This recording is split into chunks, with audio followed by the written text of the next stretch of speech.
Hey guys, so we are going to do a reading on, this is going to be kind of a look at, how am I going to say this? I don't know what I'm going to title this yet, but we're going to take a look and see what obstacle are you going to be faced with in the near future. Like what energies are coming in that is some sort of obstacle that you're going to be faced with and how to overcome that obstacle moving forward, okay? This is kind of going to give you something that's going to help kind of project you through that obstacle and help you to understand it when it comes up, when it approaches you. I'm looking into this in the,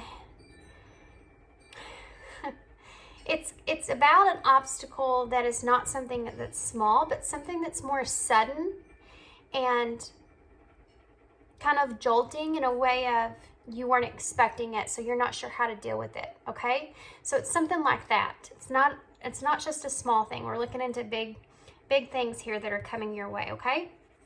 So we have 3 piles to choose from, and I'm going to pick some charms out of my charm box to put on top of the piles. And the first pile here, we have the, this is the Guardian Angel Messages Tarot, and then charms for you guys. Oh, y'all got the Empress thing. I love this charm. It's so pretty. It's like the reminds me of the Empress staff, you know. Here's an up close. Okay, so that will be on pile 1. And then pile 2 is the Mystical Mundanes Tarot. No. No. Pile 2 is not that. It's the Mystical Moments Tarot. The Mystical Moments.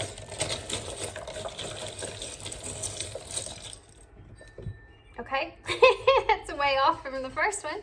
Y'all have the skunk. No need to hold that up. We all know what that looks like. Okay, so the pile 3 is the True North Tarot, and pile 3, your charm is going to be, oh, okay, y'all have 2 charms that came out together because they're stuck. So you have, and both of these are of good fortune. Everybody's gonna pick pile 3. Okay, so the ladybug itself is about good luck and good fortune, but it's also a really pretty charm. It's one of my favorites. And then you also got the pot of gold. So just keep in mind, you may want to just look into that pile just for fun, but you never know what's under that. So just keep that part in mind there. I feel like pile 2, maybe nobody will pick. Don't let the charms like influence you so much. Really like tune into your own energy, kind of sit in your quiet space for a minute, and then open your eyes and kind of take a look and see which one is really like calling your interest, calling your eyes to it. Not because it's aesthetically how it looks, but more so of you're feeling a draw to it. You'll feel the pull, right? Outside of the way that it looks, it's just a pull to that particular pile. So it could be pile 1, 2, or 3, or you could have more than one message in a pile. Or you could listen to all of them and figure out what part kind of fits with what you've already intuitively been picking up on. So just however you want to pick your pile, guys. And I don't know why I went into detail about all that. I never do, but today we are apparently. So pile 1, pile 2, pile 3. Timestamps are down below, and I will see you at your pile.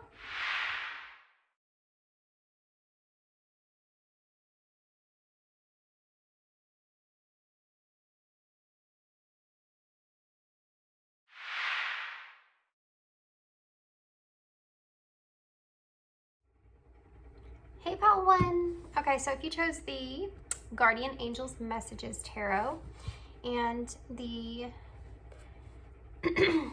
this, like I said in the intro, if you watched the intro, if you didn't watch the intro, this is the charm that I picked out of the box. that this really reminds me of the Empress staff.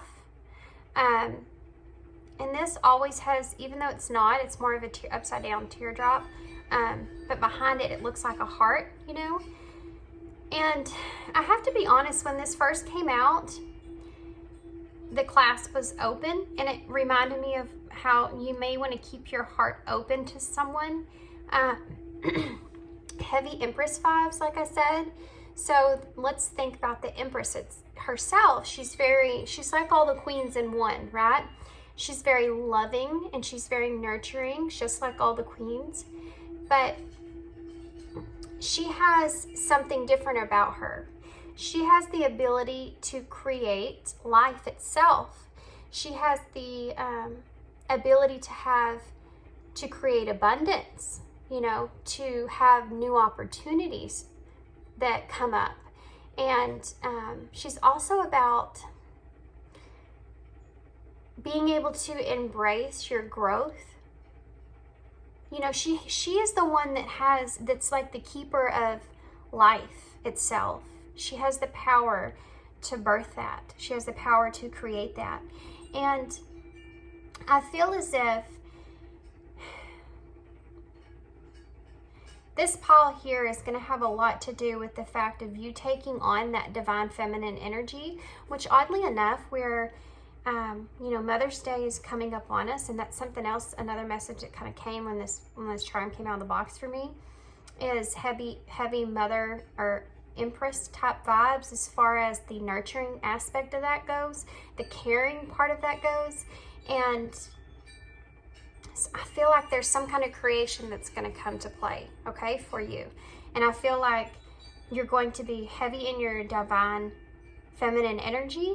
And I also feel like for some of you, there's someone that's coming in that's needing this energy, okay? There's someone that's coming in that you're not going to see, because that's what this reading is about, that's going to be in this energy of where they kind of need this divine energy that you are putting out, okay? So if that makes sense, let's get started. So we're going to do tarot first. I've been doing it this way and I like it this way. Look at that. The 4 of water and the 9 of fire in reverse. Yeah, there's somebody here that I feel like has, the reason they're going to come in like they are, they feel like they're like you are their last opportunity. The last person that they'll go to, because it's you know how, okay. You know how you need something or you want something, as far as even just advice goes, whatever it is, and you're in that energy of where there's someone that you could just go and ask and they would give you a direct answer or be honest about it or whatever it is. But you're kind of in a way almost hesitant to go to that person because you do admire them so much, so that in a way you kind of feel like you don't want them to look down on you in any kind of way about whatever it is that you're wanting to get advice about, what responsibility you're wanting to take a hold of.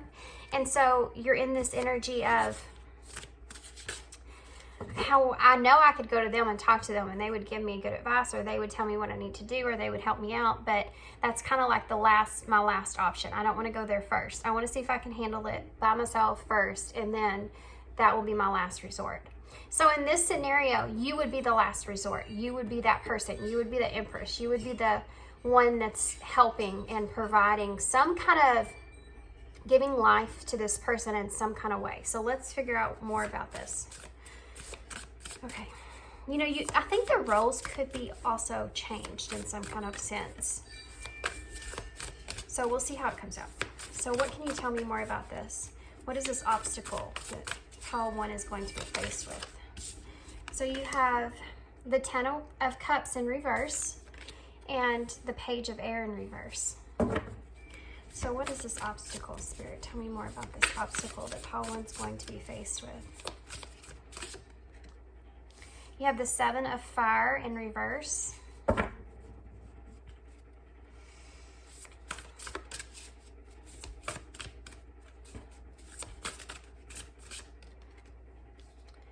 have the Fool in reverse. Why is the Ten of Water here? The Page of Cups to clarify the Ten of Water in reverse.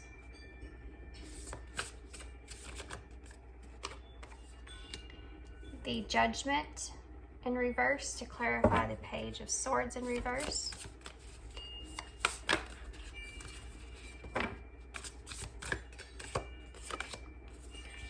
The Ten of Wands to clarify the Seven of Fire in reverse. The Two of Swords to clarify the Fool in reverse. And then you also have the Five of Pentacles in reverse and the Queen of Pentacles in reverse with the Nine of Water under that. Five of Water under that and the Page of Earth. There's a lot of pages here. There's a lot of pages here. And the Queen. This is your energy. This is that Empress energy. And I feel as if this other page, this other person, it's coming up as the page here. You have the Page of Swords, the Page of Water, the Page of Earth. This is the other person, okay? This is the person that is wanting to come to you. And this is the experience that you're going to have. This is the conversation that you're going to have with this person and where they stand currently, okay? This person may be younger than you. This person looks at you as someone that's that already has everything together, that is a person that is, you know, look at her. She got everything she needs right there. She doesn't need anything from anyone else. She's very capable and very practical, and she's very generous. And this person sees you in this way. Definitely sees you in this way. I think this person is going through, I think this person lost an opportunity. And I think they've been investing in something at the moment, but they've been patient with that investment to work for their benefit. I think this person, okay, here's the scenario that we're looking at. This person doesn't know what to do in this moment. That's why they're coming to you. They're in a position where they could have actually either lost an opportunity or didn't use an opportunity to their advantage, okay? And I feel like this person is worried about money in some kind of way as well, because that is the Ace of Pentacles being in reverse, is the worry of not having what you need there. And I feel like this person's waiting on some kind of investment. They're being patient with that investment, but it hasn't came yet, right? Then you have the Three of Pentacles that's on top of that there. So I feel as if this person is kind of having a hard time committing to it's like they can't decide what they need to do here. It's like they're sitting at like this position to where they can't decide, you know, if they should go up or down, basically. And they want this fresh new start, right? They want a new beginning. They want to have like good news come upon them. They're waiting for good news. They're waiting for this. It's like this person's just sitting here waiting for an egg to hatch. I know that's a crazy way to say that, but that's what popped in my head. It's like they're sitting there and waiting for this egg to hatch. And inside that egg is their investment that's growing, right? And they're waiting for this good news. They feel like this good news is going to come. They're trying to be patient and they're waiting on it. I am losing my voice, guys. Jeez.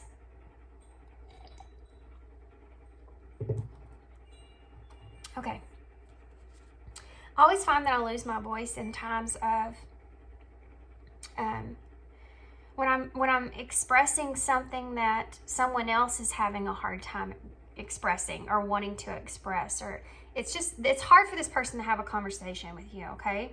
Like I said, you're the last resort. They don't want to go to you if they don't have to. It's like having to go to your parents in a way to ask them for something, and you know you're going to have to hear the other stuff that goes along with that good advice, you know? You're going to have to hear like, this person's afraid of that. This person, like I said, doesn't want you to look down on them in any kind of way. They don't want, they're just worried about how you're going to see this. And they're in the middle of trying to get out of something here. I feel like this person is just stuck. It's like, I think that financially they're not doing as well as what they want. And like I said, they're waiting on something and it's not, they're being patient, but it still hasn't happened for them yet. So they're kind of stuck in this position to where they need some help here. And it's like they've been trying to get themselves out of this. Or they may be, it's like this person's afraid to come to you. They want things to be different between the two of you. They want to be able to, something happened here. The Five of Cups in reverse is about,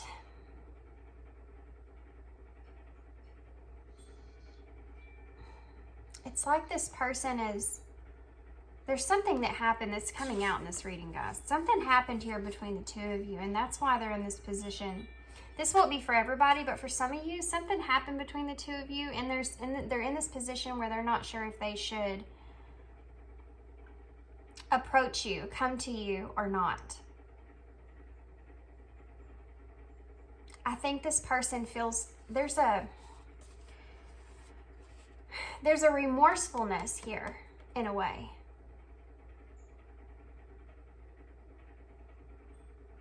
And about some kind of wish fulfillment that didn't happen. That's just a backstory, guys. That's just a backstory. So only take that part if it fits, okay? The other thing I'm getting here with these three cards, this person is definitely wanting to come up out of this loss that they're in right now. You know, they're waiting on that message. They're waiting on that good news. But they're in this point to where they just want to move on past feeling like they never have enough, or feeling like they're always, you know, grasping for straws or whatever it is. They really desperately want to come out of that, because I feel like this person's is kind of miserable where they are currently. And so they're holding out hope, right? That something that good, that egg is going to crack and things great are going to follow that. They're holding out hope for that. But they're also sitting in a position to where they feel like there's some, it's like just being unhappy where they are. And I think in a way they kind of lack the self-confidence that things are going to be able to be fulfilled in the way that they want them to. But the other thing I'm seeing here with the Queen of Pentacles being here is that I think this person also has kind of an underlining fear that they'll not only finally have that confidence to come to you and discuss something here, but you'll turn them down as well. And that's a double whammy, right? Because not only do you feel like this person's looking at you in a way that you don't want them to look at you at, you know, a way of not taking responsibility for yourself, or getting yourself in a bind of some sort, or whatever it is. This person wants to defend that as well. But whatever it is, it's like they don't want to come to you with that energy, and then on top of that, you tell them no. So it's like a double whammy. And that's a fear that this person has, is that you're going to turn them down. You know, because the Queen of Pentacles, she didn't get this way, you know, for anything. She got this way because she doesn't give everything away to everybody. She is a very generous person, but when she's in reverse, she's someone that chooses if she's going to give that away or if she's not going to give that away. You know, this also is the card of mother issues, by the way, when it's in reverse. So that may even be a problem or something that this person wants to discuss or talk about, but that's just out there for some of you. I did mention the mother energy with this, so I have to, you know, those are two synchronicities there. I got to point that out. Or they may have, you may not be their mother, but they may have a mother that maybe can't give to them in some kind of way.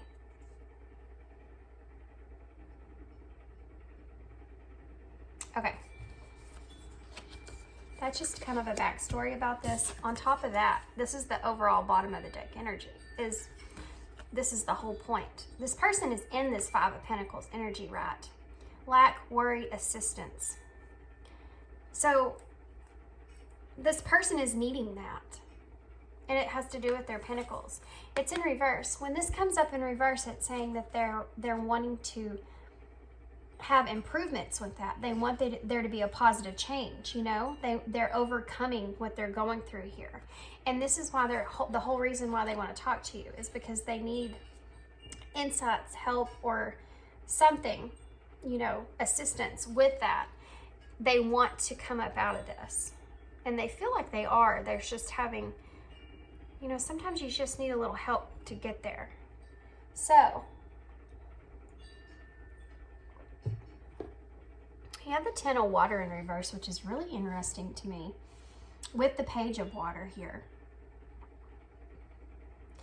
So I feel like there's some kind of disconnection here with this Ten of Water, with this conversation that's going to be taking place, okay?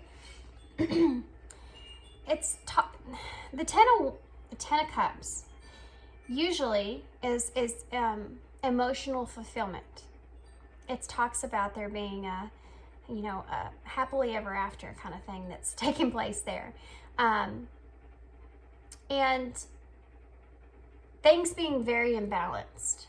When it's in reverse, it's the opposite of that. It talks about there being a, you know, very unhappy home life that's taking place, or feeling like there's a family breakdown, or you're missing some kind of emotional fulfillment in some kind of way.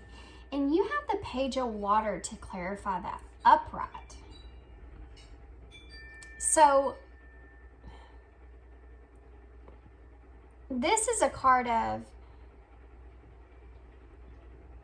someone that's coming towards you. It's almost wanting to, I think that there's an apology that's going to happen first.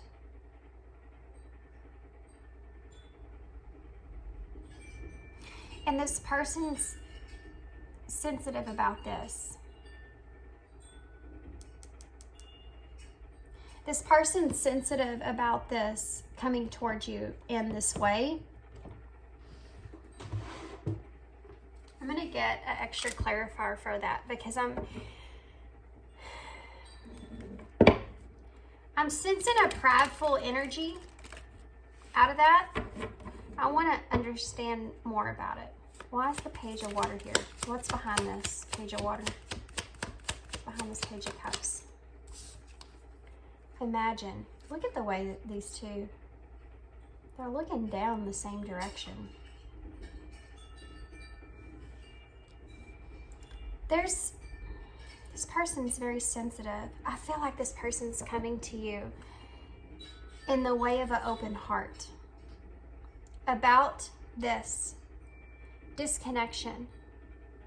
But there's a pridefulness behind it. And it's not I know this sounds weird.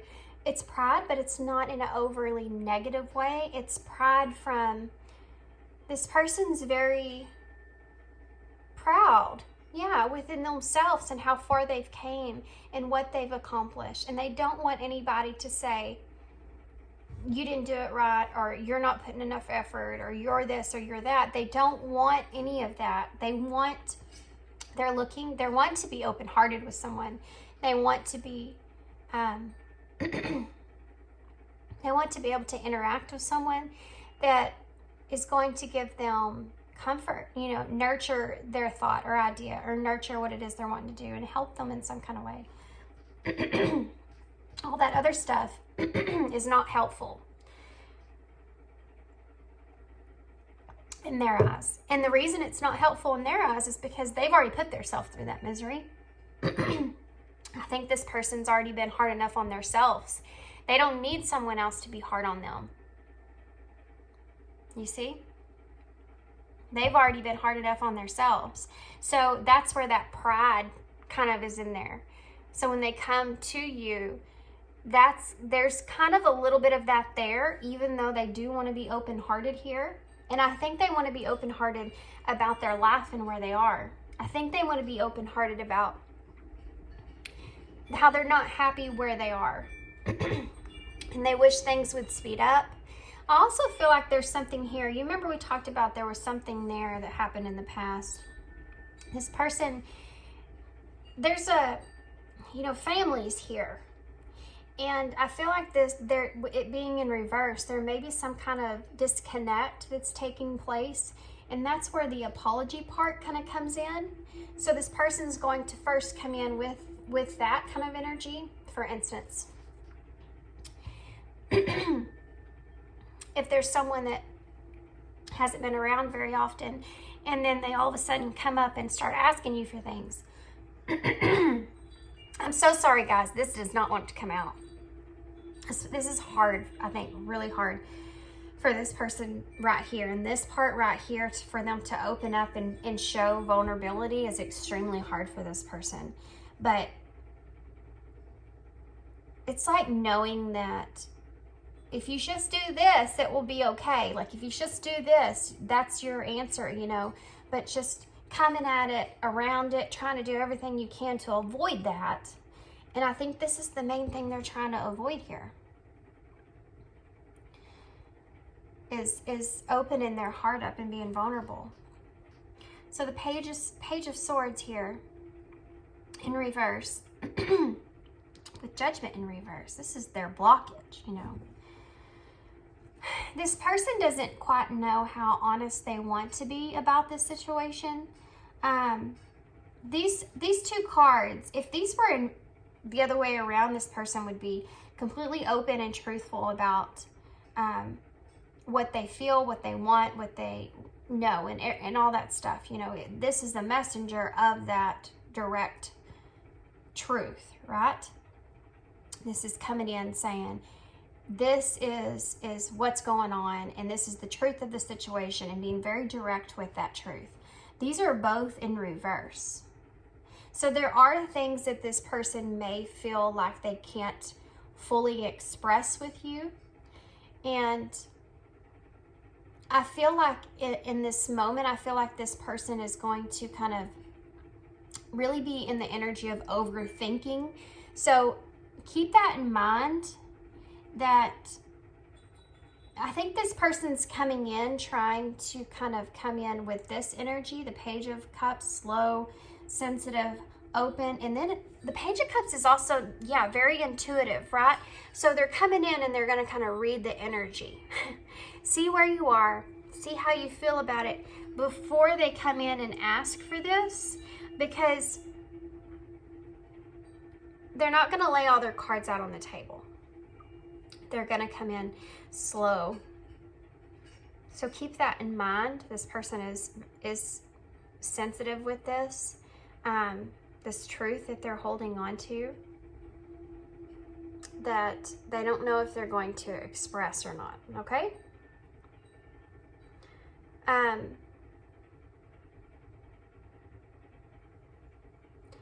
also have to say, this person may be actually,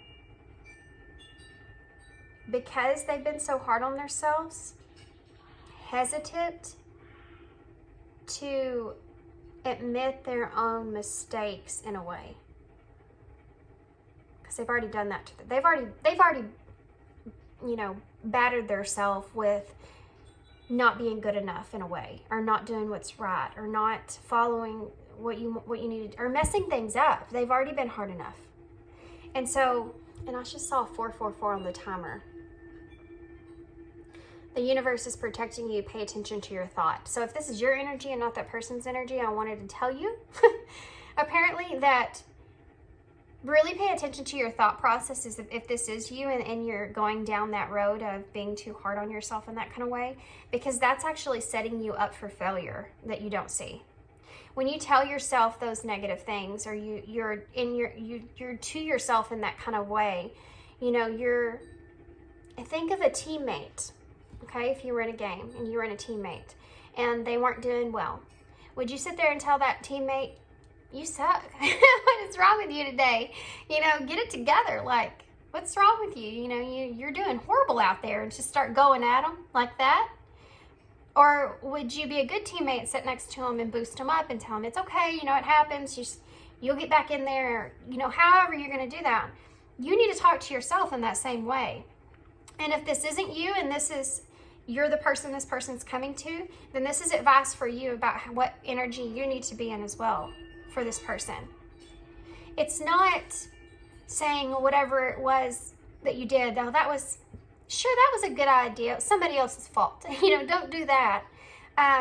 Help them to cope with that peace within themselves of being where they are is where they're meant to be. And, you know, giving their self comfort. That's what they're looking for. You know, you may be someone that helps them to feel safe in whatever situation they are in their life, and kind of helps themselves to pull themselves up out of that feeling lost energy, you know? This person's definitely going to kind of self-loathe, if you will. And I'm sorry, my son is yelling at his game. But I feel like that energy is going to be there. So be aware and cautious of that, okay? So let's move on. The seven of wands with the 10 of wands. So basically, this person is going to,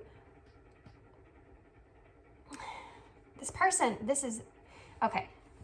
These two cards right here, this person is incredibly overwhelmed. And you know what I said in the beginning about how they waited so long to come to you? I didn't even say this about the Imagine card. This person has been overplaying and imagining how the scenario, the situation, this information, whatever it is how it's going to go for a long time. I think they've been fighting it for a long time, and they keep, just like with this, it's like they're wanting to wave their white flag at this point and say, you know what? I've tried to do this myself.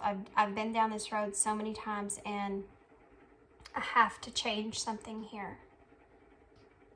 This person is in this energy of being overwhelmed with all these challenges that keep coming up, right?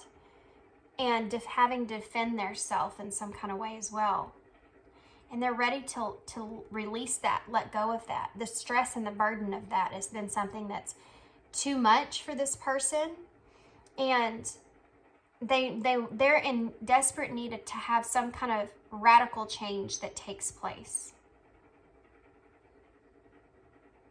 I've never noticed this before in this card, but this guy has two different shoes on. One of them is a tennis shoe or sneaker, however you say it. And then the other one is a work boot. It's like this person is, I think they're having a hard time balancing out that energy as well of work and play, or work and self-care. Yeah. I feel like this person has been just constantly doing either work on themselves or self-care in some sort of way, and then work on top of that. And it's like that's all that it's been, and that's just becoming a challenge for them. And they're needing some kind of radical change from that. They're needing something different to take place in their life that will help them to move forward. And that's the other key point and advice that you need to kind of talk about with this person, is that they're going to express how they're in this energy, and you need to kind of express to them that sometimes you need to change things up a bit. You know, sometimes you need to throw your own wrench into the scenario and kind of just have a change in your life, have something that's different take place on the day-to-day, and you can continue to do that over and over. You know, that's how you enjoy life, really, you know. I mean, what the hell are we doing here if we're not enjoying at least being here, you know? I know there's work and this and raising families and all this other stuff that's taking place, but if the enjoyment part of it isn't there, you know, do you think God just didn't sit us down here just to work our butts off our whole life? You know, there's a peace and a harmony that you're meant to experience and feel and understand. And that is how we have our emotions and the good parts of our lives connect with everything else. That's how you can get stuck in this tunnel of doing the same thing over and over and being hard on yourself for things not working out and not having that harmony come in there. Because if you never have that fun, harmonious, you know, inner child, being able to express what your inner child feels, you know, have that creativity side to you and that self-expression side to you and your imagination and everything that goes into play with that, then you get stuck on that hamster wheel of not goodness. You know, you're just stuck on that hamster wheel, not really going anywhere, and it's just the same thing over and over. But when you have that joy come into your life and affect it as well, you find that middle ground, that balance there, to where you can have both parts of that world, so that when you start to feel like you're on that hamster wheel, or you start to feel all those negative thoughts come into play, you have that other part of it that you can think about. Okay, I just need to take time. I'm starting to get negative. I'm starting to beat myself up here. I'm not a very good teammate for myself. I need to kind of pull myself away from this for a little while and go have some fun here, go have some fun there. Kind of, it's just whatever that is for you. It could be, you could go on a hike, you know, whatever it is, just to kind of go explore something and get your mindset off of whatever it is that you're doing, so that you can find that balance internally. You can't just sit on something and expect yourself just to be patient for things to work out. You know, go ahead and experience life while you're in the middle of that process, you know, so that you can have that equal balance there. We forget about that on the day-to-day, because there's just so much stuff going on, and we put all that stuff on ourselves, really. You know, we really do. But we always say, I have to, you know. It's like the worst thing ever. I have to do this. I have to do this. I have to do this. But really, how many things on your list of have-tos do you really not have to do it? You know, like, can you not give yourself a little bit of a break here and there, somewhere in there, so you can have it, I don't know, 15 minutes of enjoyment of something that you want to do for yourself? Sit down and put a puzzle together for 15 minutes, you know, if that's what you want. Go outside and sit or go for a walk, or something to kind of bring you back to, or bring you out of, more or less, out of this other space. This is advice that you need to be kind of giving this person. So you have the dreamer here, which is the Fool in reverse, with the Two of Swords in reverse. This person is just, okay. This person feels as if they have no idea what direction to take in their life. They're sitting at this point to where they're just kind of stuck in the middle of something. They're very unhappy with their surroundings and where they are, and they're desperately in this need to want to come out of this. And they don't have any more, it's almost like this person doesn't even know what choices that they have. You know, they don't, they're confused. They're so confused about what they're doing here, what direction to take. I do feel like some part of this person is almost to where they wish that you would give them that advice so they don't have to just sit on it for so long. You know what I mean? Like they almost want somebody to give them advice about what they need to do. Can you just tell me what to do? Like, can you just tell me what I need to be doing here so that I can just do that? Because I'm overloaded here. I've been racking my brain forever trying to figure out what to do. I don't have a clue what to do, and I really could help. I mean, I really could use some advice from someone that could help me to be able to clear my mind and guide me in the direction that I need to be moving here. I need somebody to help lead me in this way. And this person probably is in that energy because they are coming up as a page here. So they're seeing themselves as a very young, youthful, someone that's just starting their life, someone that's just starting in a direction, right? It's the youngest court card. So it's a youthful energy.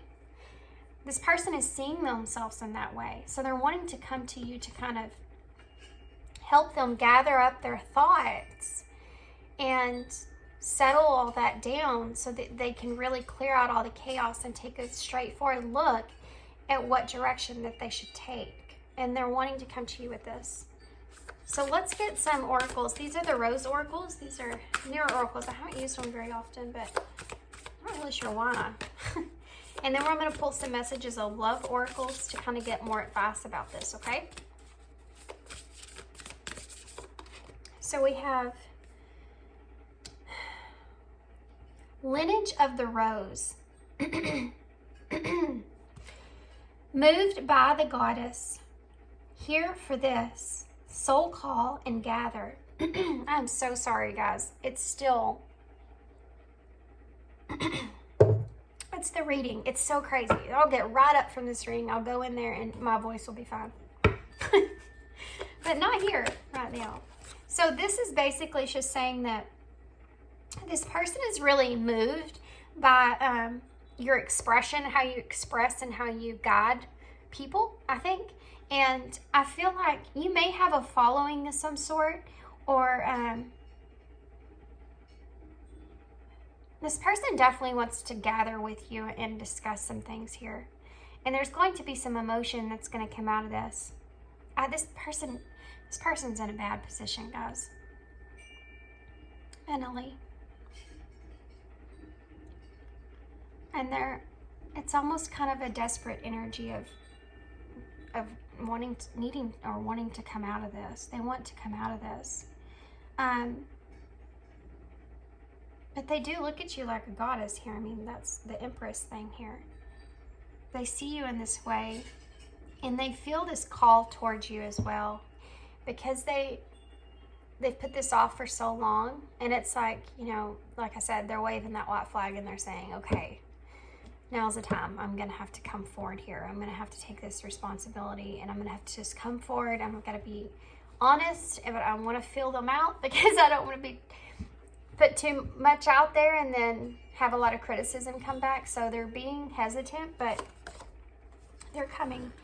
Plant yourself here. Integration, embodiment, and grounded action. This is it. You know, this is how this person's feeling towards you.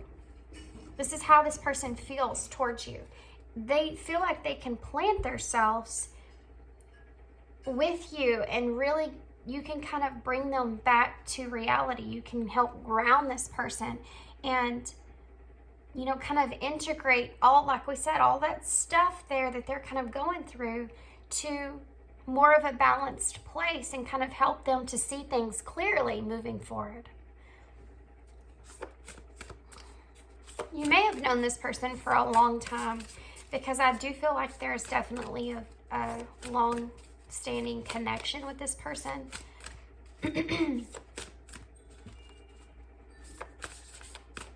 This person, I feel like, trusts you as well. The fertile void. Inner winter, rest, patience, potency, and secret beginnings. Yeah.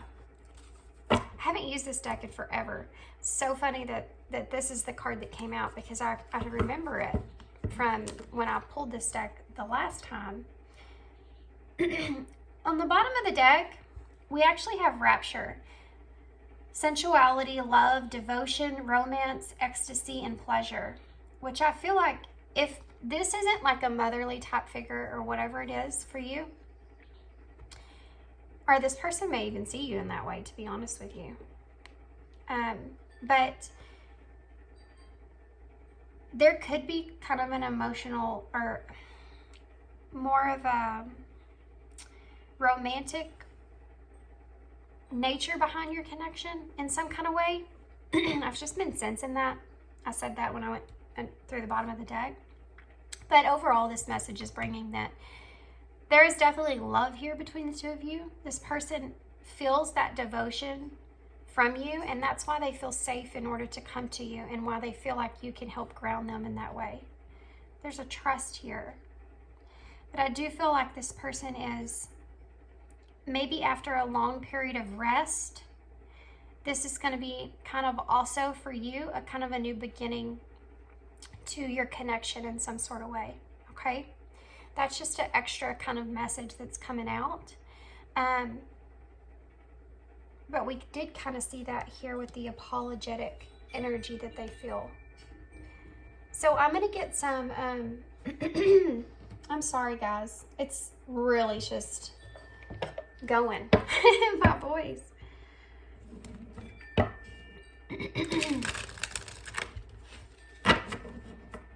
Okay, so let's get some advice about how to handle this situation, or how to deal with this situation. What more advice do you have for us, Spirit, for pile 1?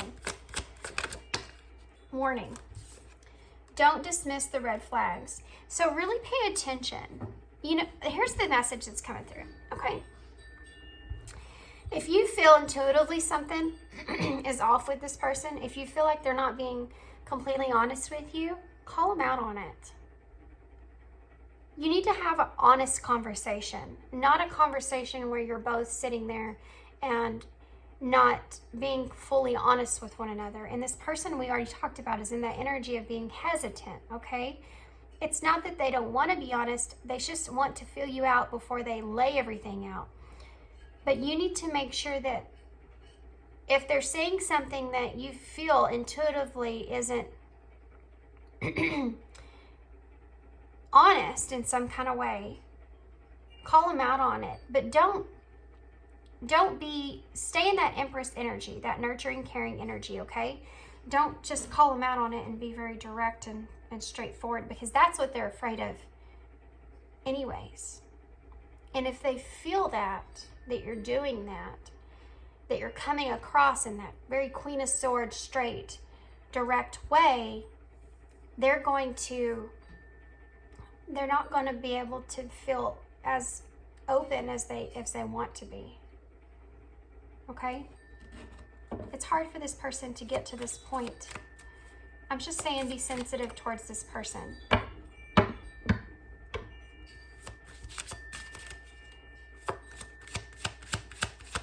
It takes a lot for this person to ask for help, okay?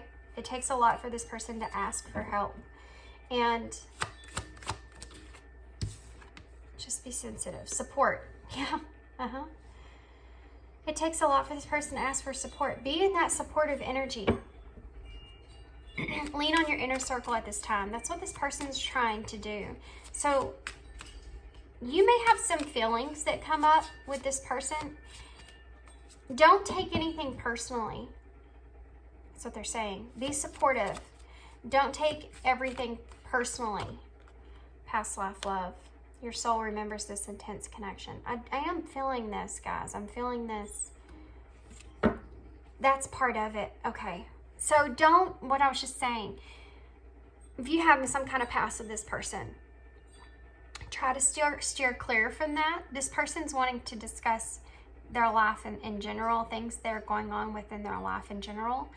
If you have some kind of past with this person, don't focus on that in this time, is what they're saying. Just be in this supportive energy. Anything else that you need to say?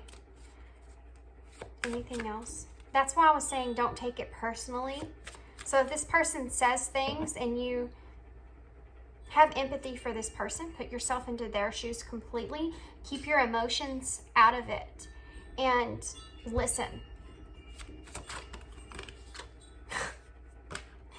Actually, I knew this was going to come out, and I'm going to tell you why, because I saw this rapture card, this card. Sensuality, love, devotion, romance, ecstasy, and pleasure. And I thought, that's why I was like kind of talking about how you could be in this connection. There could be some romance undertones here, or something about a past that you've had with this person. This card came out. That could have been a past that was like this. That could have been a past that you might have had a past sexual connection with this person in some kind of way. Don't go there.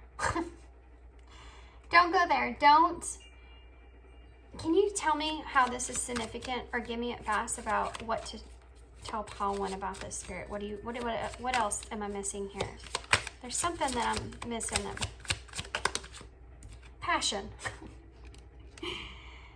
Oh my goodness. You know, this may come up. This may come up.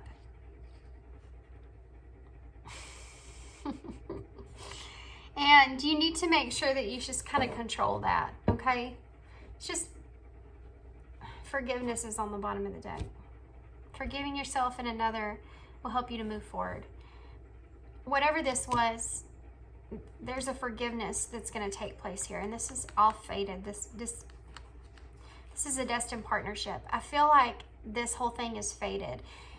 This person's coming to you for some things. At the end of this conversation, at the end of all this, I do feel like this person will be in a comfortable place to where, if this comes up, this past that you shared in some whatever way, shape, or form that was, if this is for you guys, I don't think this will be for everybody, then go ahead and have that opportunity to talk to this person. But only do it if it comes up, okay? That's what they're saying. Only go there if it comes up. So I'm going to get some of these wild offering oracles for more advice. And then we'll get some initials, okay?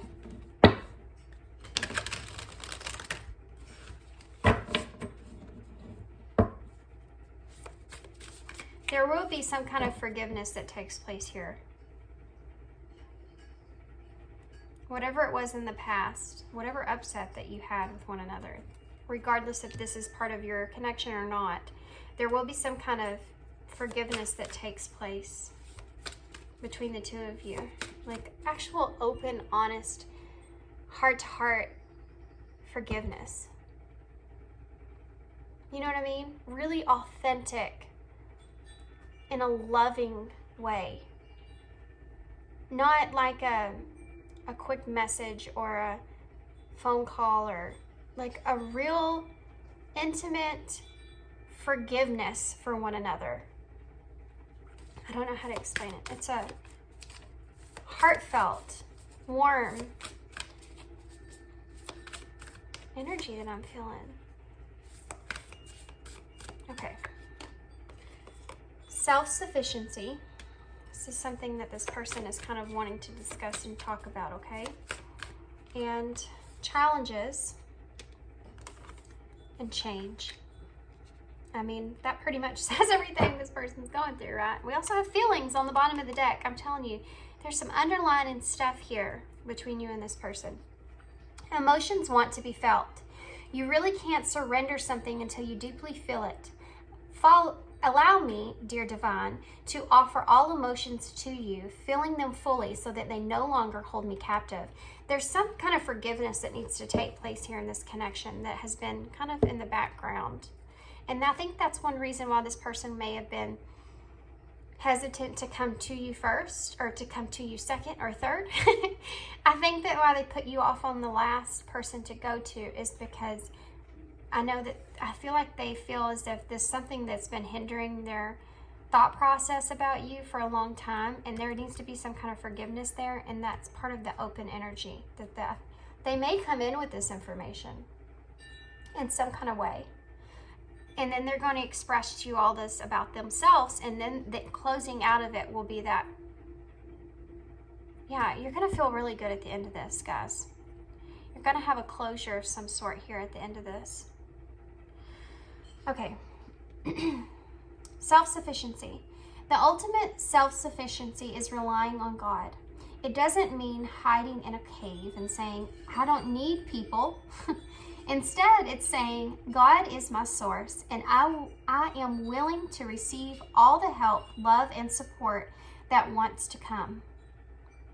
So basically, this is you saying to this person, I mean, this is this person's advice here, right out on the table. And it's coming through in this way so you know how to approach this when it comes, when this person comes to you, okay? This is basically like saying what we've already talked about. This person you giving this person information to supportive words that can help this person be in an energy that they need to be able to look at their own mistakes and forgive themselves for those things. And don't not take help from others. Don't be in that space to where they feel like they have to do everything on their own, which I feel like this person's in that energy. That sometimes you have to be willing to receive help, you know? I said this in a reading the other day, and this has been coming up a lot lately for me. And also I was talking to a friend that said that she feels like it's part of the collective right now, and I feel that way too. But sometimes Spirit will send people into your life that are meant to be like your angels in that situation, that are meant to be there to help you. And if you're not opening yourself up to be able to receive that offer of help, then you're blocking what is meant for you. You're blocking what is, you ask, you pray, or you send it out into the universe, however you believe in, whatever practice you follow. You say it out there and you put it out there for help, for guidance, for all this. But then when that help comes in, and it could come in the shape of someone else, guys. Someone else could be carrying the information you need. But if you're closed off to that, and you're not allowing that to come in, then it's like you keep asking for it. We keep trying to give it to you, but you're shutting us down. You know what I mean? This is something that you need to talk to this person about. This is an understanding they need to come into. Challenges. Unbearable situations throw you directly into God's arms if you are open. Please take over, divine, and guide the right actions. Please take this burden and show me your will. These two cards here, the Ten of Wands, the Two of Swords. This person is desperate for someone to help guide them in some kind of direction. But they need to be able to express that within themselves out into the universe, like we just talked about. They have to be open to it first. And that's the whole part of the challenge that's there, that they're not seeing. Oddly enough, we actually even have the Seven of Wands here, which is about those challenges. Change. Don't scare yourself with the first 40 steps. All you need is that one next action. You can say to love, just show me the first step and change me into one who can take it. Yeah, this person's trying to, we saw that investments that's there that they've already went in. They're trying to reach out way beyond where they are currently. And this is kind of something that Spirit's kind of bringing across into a way of, you need to kind of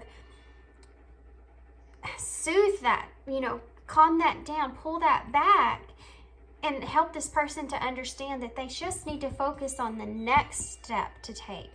Because in a way, they're causing all this anxiety that they don't need, that's adding to everything else about them being hard on themselves. That's something that needs to change here. This is coming across as you giving this advice to this person, but the self-efficiency is something they need to focus on. And not closing other people out from offering support. The challenges that they need to face. Release themselves of their burdens. You know, quit throwing themselves into situations that are overwhelming them. Change. They need to change the way that they're seeing how they do things, because they're putting more weight on them than they need. Okay? This conversation, the end of this conversation, there's a really good energy that's coming from that. A really good feeling that I'm getting that's coming from the ending of this conversation here. I'm actually going to pull a Moonology card real quick before we get initials. Can you? I just saw 555 on the timer when I said that. So that's a huge change is ahead. And that's what I'm feeling here. In this connection itself between you and this person, there's going to be a huge change, I think, that takes place with that. Okay. Your commitment is being tested the first quarter moon.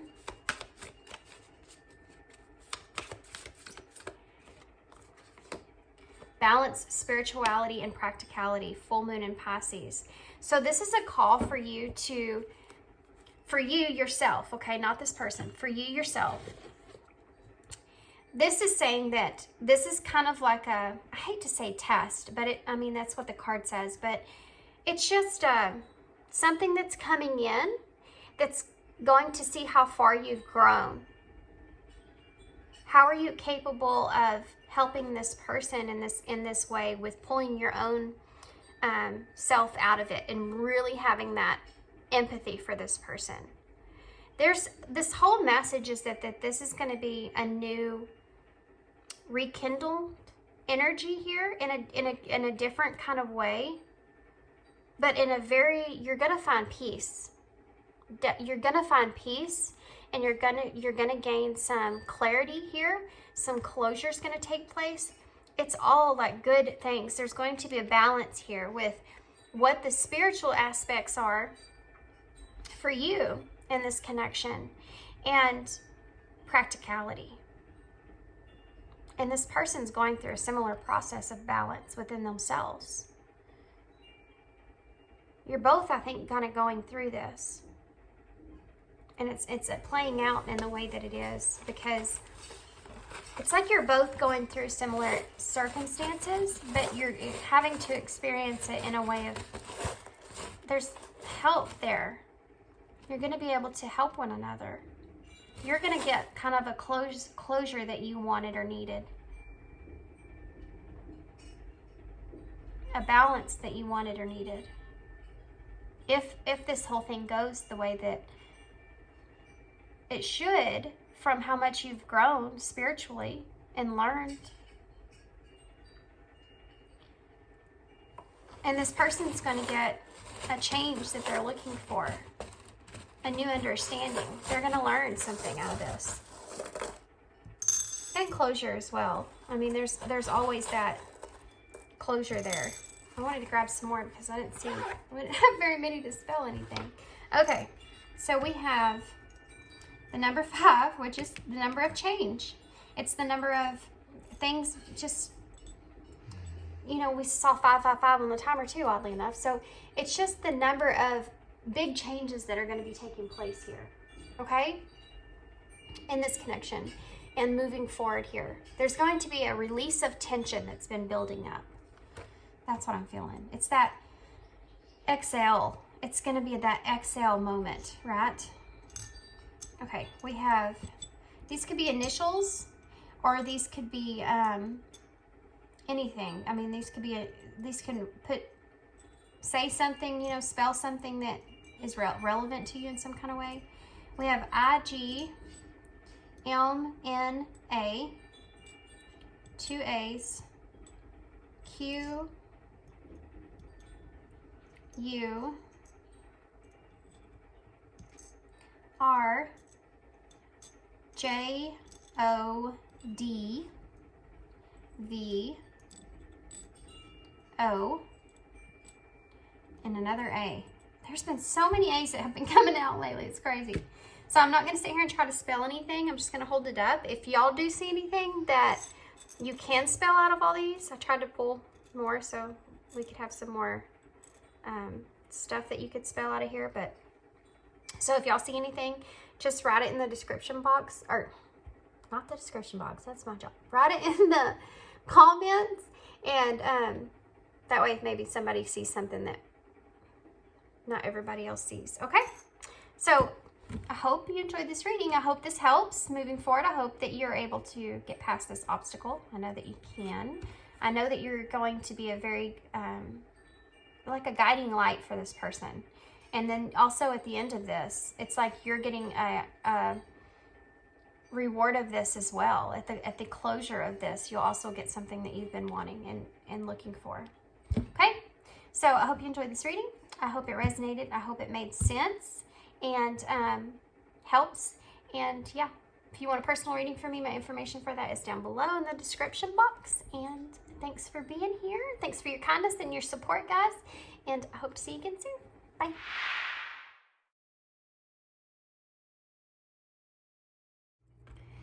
Hey, pal two.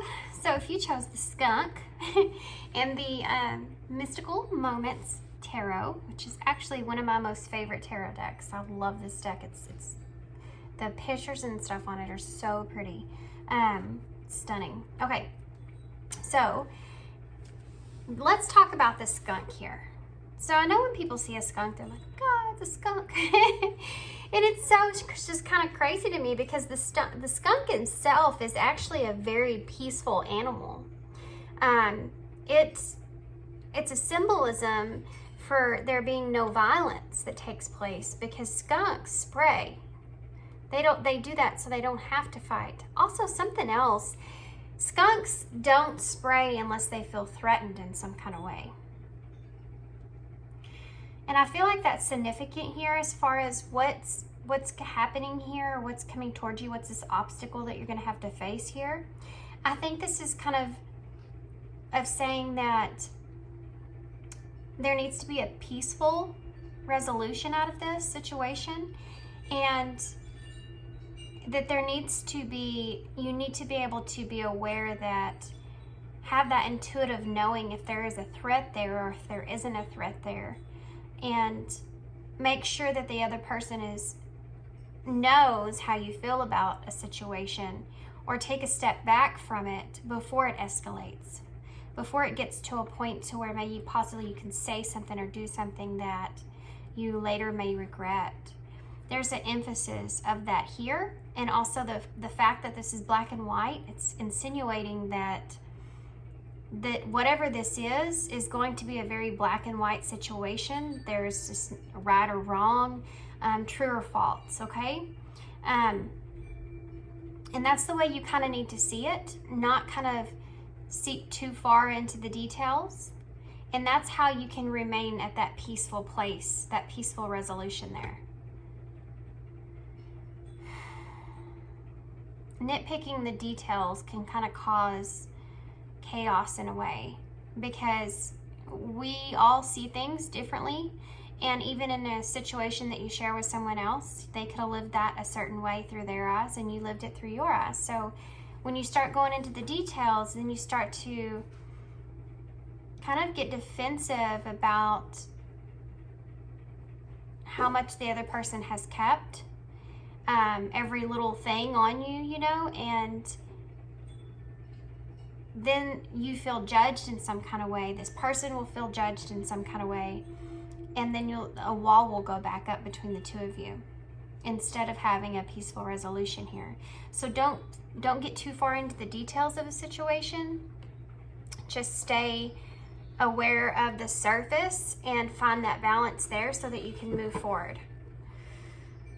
That was a lot of information, I feel like, for that. I wasn't really expecting that.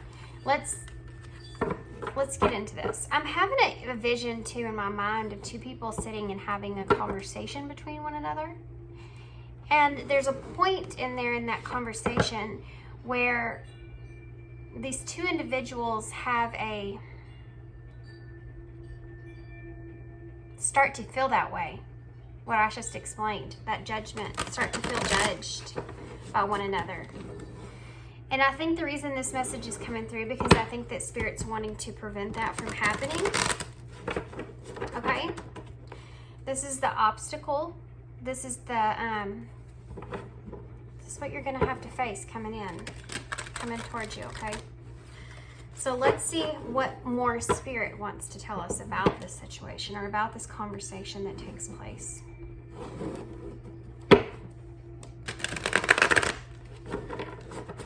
Okay.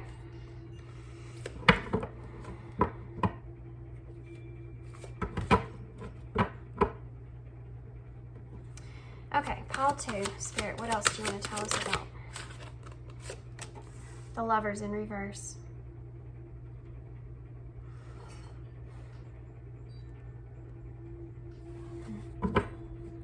This is a relationship that is disharmonied. There's a disharmony here right now between the two of you. 5 of Cups in reverse. That's a card of wanting to forgive and move forward. Forgive and move on. 6 of Wands in reverse. Okay, so the 2 of Cups and the King of Cups came out together.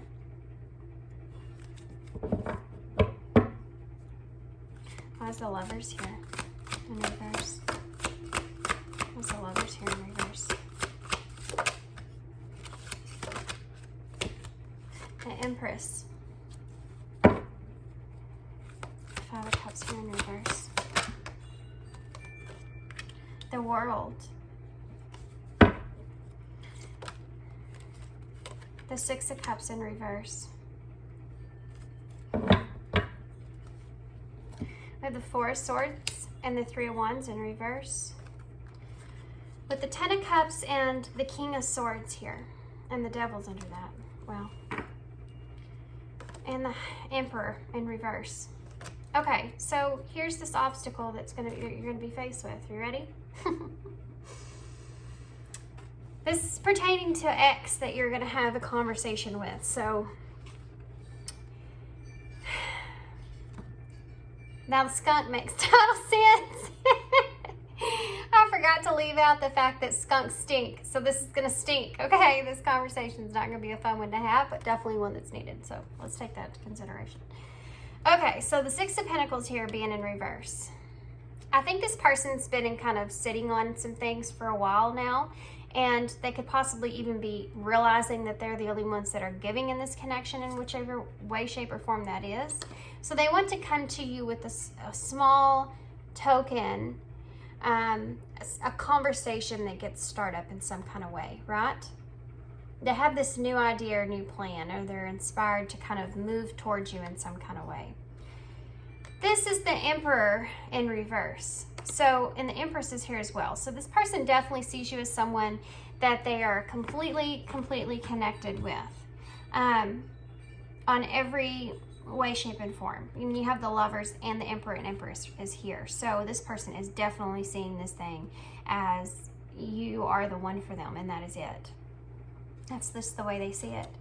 But they also don't feel like, I feel like this person doesn't even really feel good enough for you, but they're ready to, they want to still compete for you, is what I'm saying.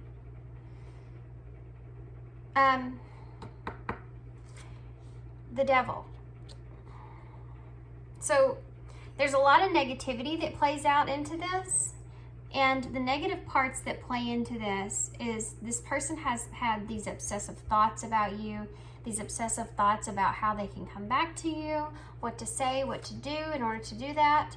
You have the King of Swords here, Aquarius energy, but this is the feminine version of the King of Swords in this deck. So I'm leaning on the fact that I feel like this person may be more nurturing in a way when it comes to their idea about how to come towards you this time.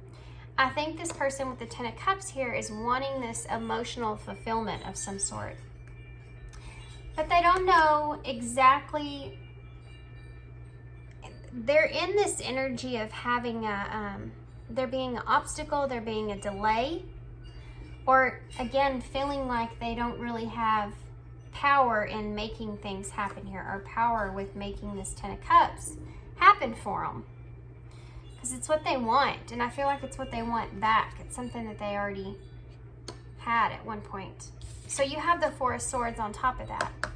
First off, this is about there being a new beginning that takes place that they're wanting, but they've been sitting on this for a while. You know, they've been taking a break from this connection for a while, and trying to figure out and decide what to do, how to do it, where to go from here, and what to do with the way that they feel. Because I do feel like this person is definitely feels you and sees you not only as someone that they could be with forever. You know, it's like you're just like their person. I don't know how to explain it. It's just you are their person. Like, they just see it that way. But they also have this emotional fulfillment with you. You know, I said this was an ex, but this could be somebody that you may have, this is definitely just somebody from your past, is what I mean, okay? Definitely somebody from your past that you're disconnected with, that you're very well aware of. Their energy and your energy are intertwined here, for sure. I forgot to mention that you also have the Two of Cups here. This person, this person just wants to come out of whatever you're in, this disconnection. They feel this disconnection. They feel this loss of this emotional support, you know, that they had, and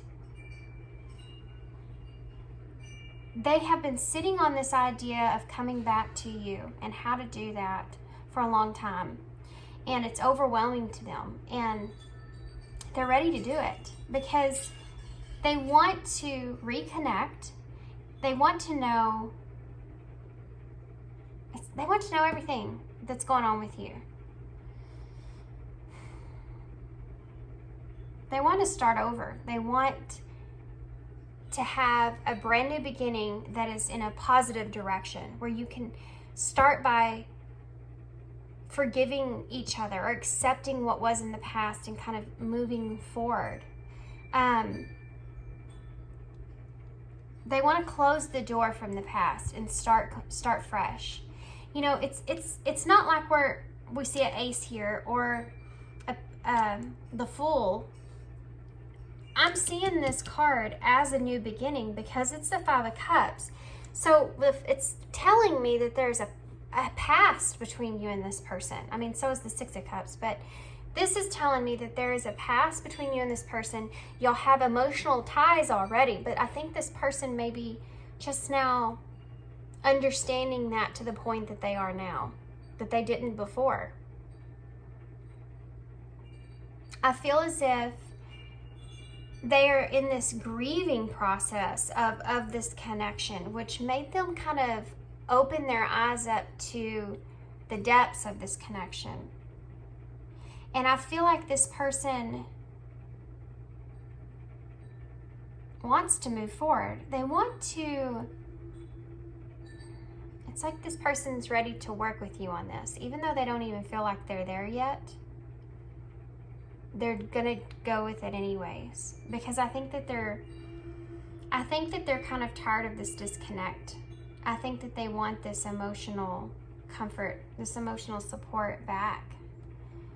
So let's talk about this, because the love being here, the want, all that stuff is there.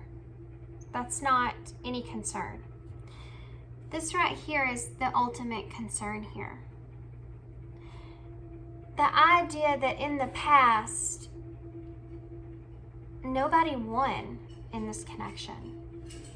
There was no winner here. There was no winner at all in the past between the two of you. And it doesn't even need to be addressed, is what they're wanting.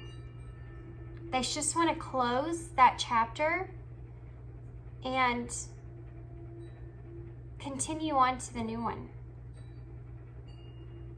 There's no need to discuss it, talk about it, go into depths about it.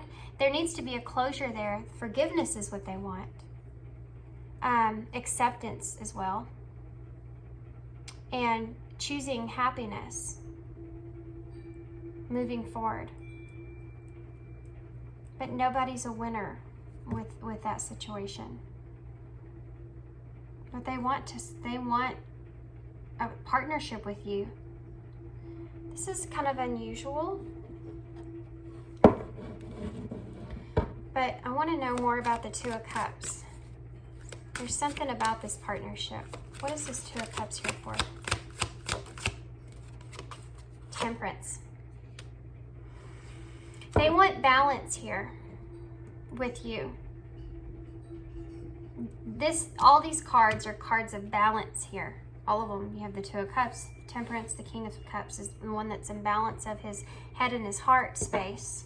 The Three of Swords is down on the bottom of the deck. That's what they're showing me. So they want to balance out the heartbreak that has been in the past. They want to have justice here in some kind of way in this connection.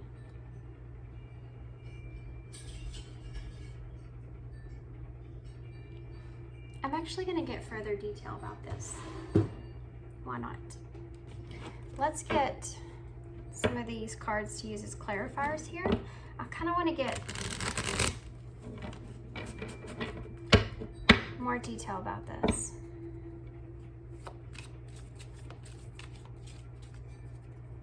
Why is the Lovers in reverse? That was fast. Twin flame.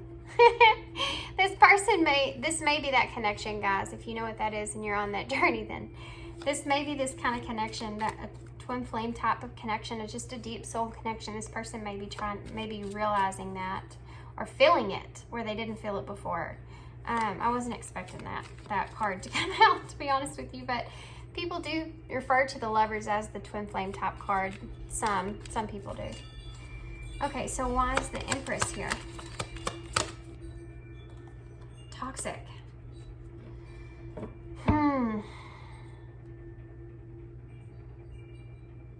Tell me more about this toxic energy. Friends. This toxic energy I'm not getting in a bad way. The toxic energy that I'm feeling is that this person is intoxicated with you. I think this person has a they're like this came up the other day in a reading I did. They're like enchanted by you in some kind of way, and this friendship is something that they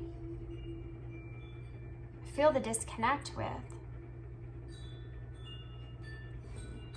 You know? Why is the Five of Cups here? This person's understanding this connection, I think, differently. Five of Cups in reverse.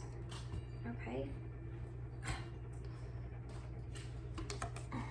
Chemistry. I told you, this person is, they're wanting things to be better because they feel this with you. They feel this chemistry, this connection with you, and they don't want to lose that. They don't want the door to be closed there. Why's the World here? Oh my gosh, look at that. Feminine and healing. Wow. They want to heal this. This is the ending of a cycle, guys, what I'm seeing. They want to heal this with the feminine energy here. Totally twin flame connection for sure. If you're in that, you have divine masculine feminine energy with the Empress and the Emperor. You have the Lovers, you have the Two of Cups, and now you have the feminine card out with healing. Why is the Six of Wands in reverse? Self-love. No one wins. Like I said, no one wins here in this past that you've had. Why is the Six of Cups in reverse? Ending. I told you. I love it when the cards line up like this. It's so awesome. Ending. This right here is they want to end what was in the past and leave it in the past. And they want to have self-love here for you and them, and just leave it in the past and say nobody won. I'm not right, you're not right. Neither one of us are right in that situation. That's what I was talking about here with your skunk in the beginning. Finding that middle ground, that balance there. Not going into details, not nitpicking on things, just finding that surface area to where you can have that peace there and leave what was in the past in the past. So why is the Two of Cups here? Let go. Why is the Temperance here? Trust. Okay. This person is trying to, if this is like a deep soul connection, this person I think is trying to let go of the traditional sense of what a partnership is for them. They're trying to let go of that thought or that idea and trust the connection itself. Trust the balance of this connection itself. This connection might not make a lot of sense to them, but they're trying to trust in what it is, in the way that in their feelings, in their head, what their higher self is telling them, the synchronicities that they see. They're trying to balance out all that stuff and do it intuitively and trust the connection itself without thinking about the Two of Cups itself, the partnership, the traditional partnership in a connection. Does that make sense? It's like why is the King of Cups here? Humor. Why is the humor card here? Mask. Surrender is on the bottom of the deck. This person is trying to, that's the whole thing. This person is trying to surrender to whatever it is that makes them feel happy. And you have the Union card under that. And look, it's the Twin Flame cover card, the Stop card. Okay, so I call it the Stop card. When I get to the cover card, that's like Spirit insinuating I need to stop right there, I don't know. Just the way I see it sometimes. This person wants to take their mask off. And kind of this humor card to me is that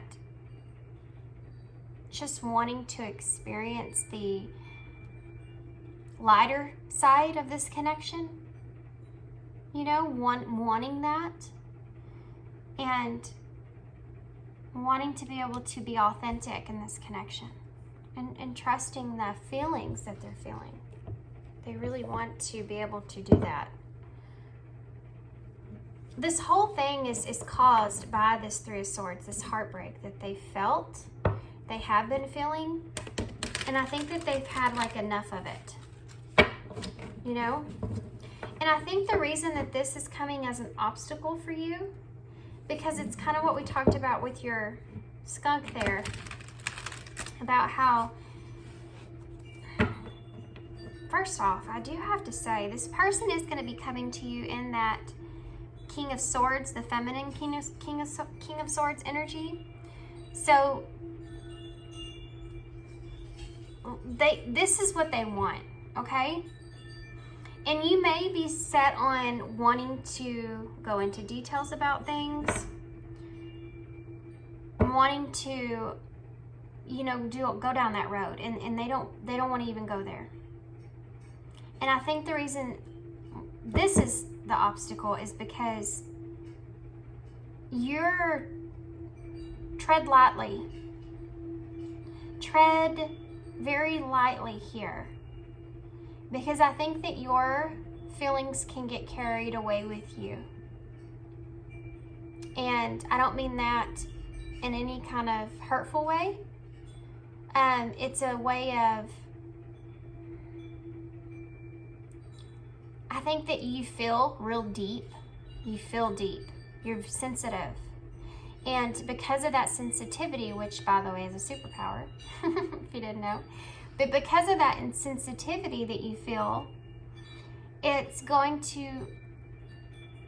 you're going to pick up on this person's, you're going to pick up on this person's like energy of not wanting to go into detail and talk about all the little things, because there are disagreements there, and that's going to be something that you think about, and you may take some offense to that like we talked about. So tread lightly there, and I'll get some advice for that. First, let's go ahead and get advice for that since we just talked about it. Okay.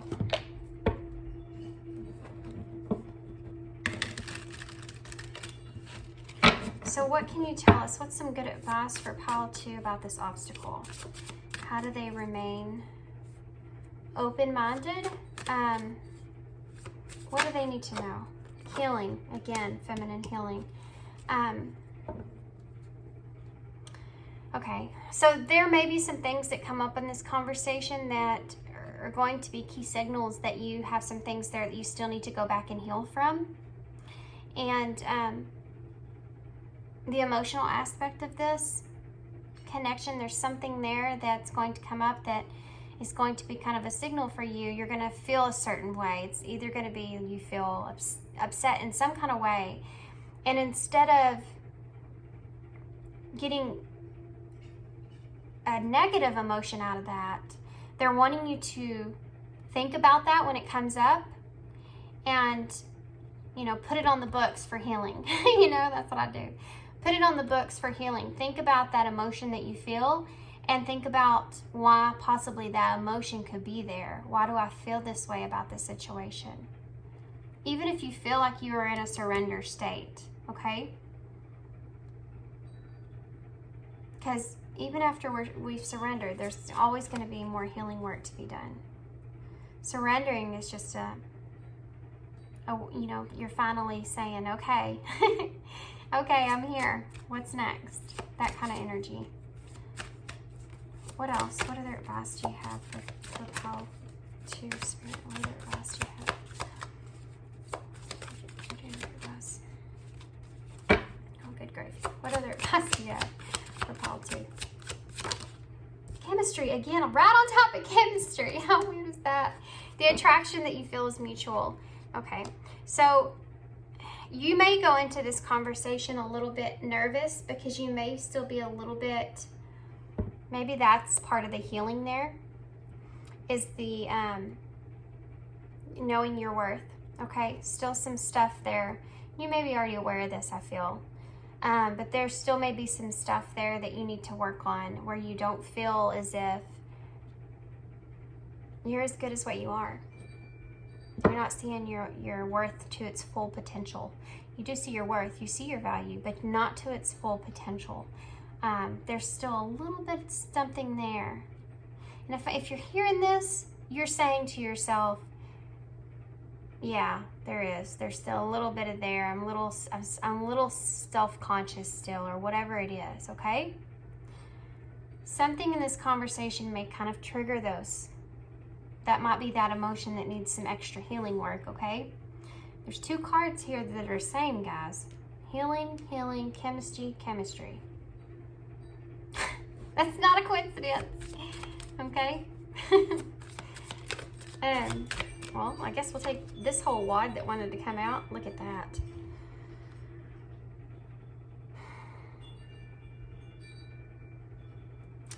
Marriage, time apart, put away the computer. This relationship is moving towards a sacred union. Some distance will help bring clarity. Working less will help strengthen your relationship. I want y'all to all take this how it resonates, this right here, because this is a special kind of message, I think. Hold on. I swear to y'all, this stuff has been following me around for like 2 weeks. This came out in pile 1. This card, guys, sexual, strictly sexual. Okay, we get it. There apparently is a lot of passionate energies going on right now. We just hit Taurus season. That's Venus, okay? So Venus is the planet of love.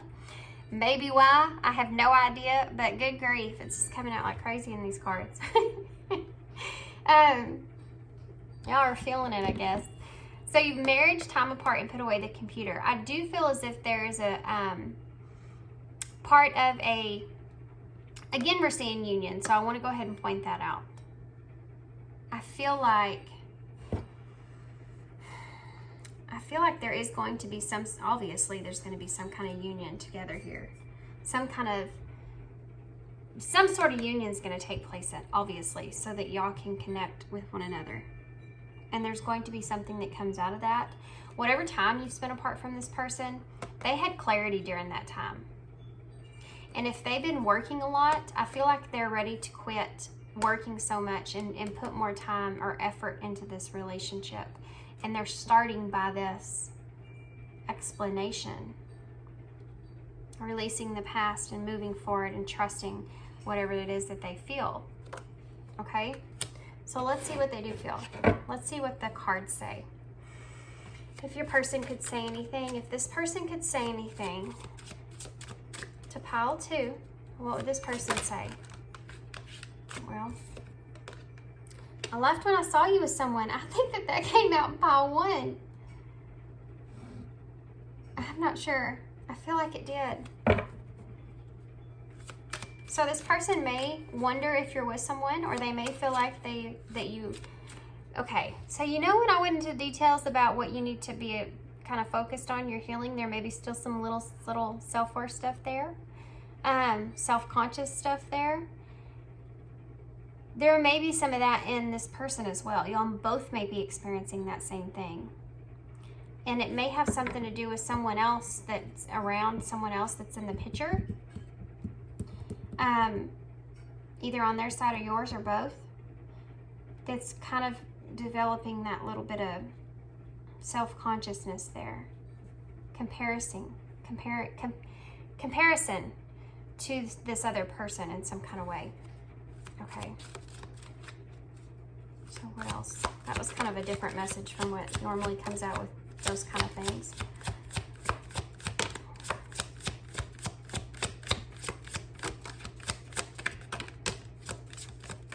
Okay, let's see what all we got there. Bottom of the deck says, leaving you hurt me too. I think this person left. The bottom of that says, I scared myself that day. And look at this. I've been struggling and I know I made a mistake. Leaving you hurt me too. I scared myself that day. I've been struggling and I know I made a mistake. This is a realization that this person has just came into, right? They've just realized this. Okay, so what else would they say? I feel you leaving me behind. Yeah, I think that's what's caused this. Right here, you have this Empress here with the Lovers in reverse. They feel the disconnect. It's laying on them. They feel like you're just like slowly like just pulling away. But I think you've surrendered here. I left you before you can leave me. I know we have a soul connection. Yeah, they do. They do. I was hoping that card would come out. They may not talk about that, but they do. They see this connection as being deeper. Look at this. I love you unconditionally. That's the soul connection. I know I'm afraid to contact you. Now, this is that Emperor in reverse.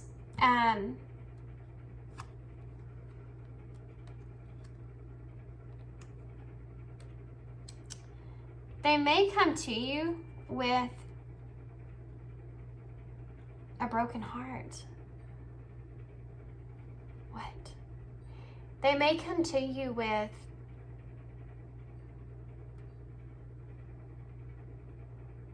some kind of pain or some kind of, I don't know how to explain this. It's like they want to be truthful here. Yeah. They want to bring a message of truth to you about the separation, how it hurts, how it's painful for them. Leaving you hurt me too. I bury myself in work to forget you. Didn't I say that? Yes, right here. This right here. Marriage, time apart, put away the computer. What did you want from me? This is a question this person has. This goes back and ties into this Two of Cups here. You know, it ties into this Two of Cups and letting go. This person, it's that exactly. They don't understand what you actually want from them. What is it that you actually want from them? That's something that they want to discuss, something that they want to know. What am I going to get? I have no idea. I have no idea what I'm going to get. I just realized, what am I doing? What do I want to get? I want more, Spirit. We want to know more about this. Let's ask something else.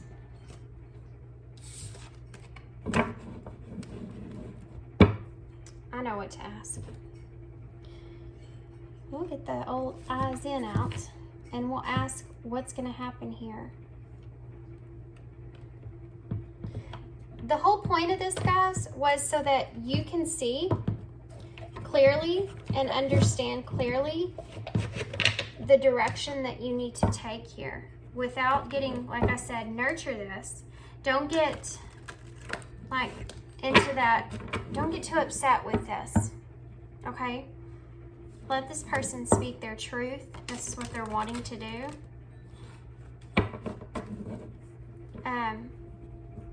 If you want to have balance and harmony here. Okay, fairness here. You know, you got to have that, stay on that. In order to have an understanding, you have to be able to say that you could both be seeing this differently and find that middle ground. So tell me more about what's going to happen here. Tell me more about what they can expect. Isolation. Tell me, okay. That was weird.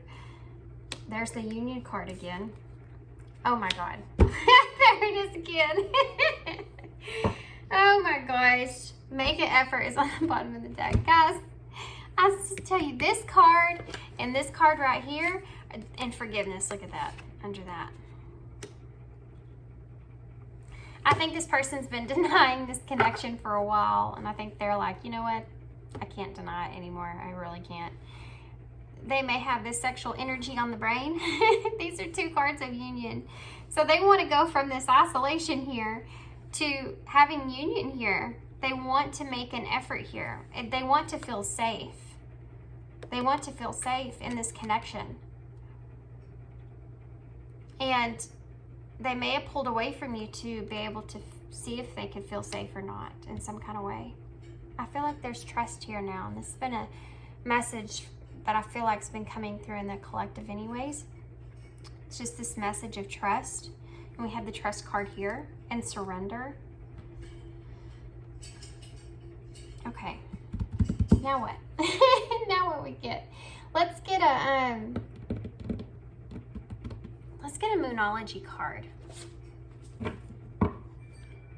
What can you tell me about when this is going to happen? Can you tell me about when this is going to happen or how this is going to happen? Either one of those.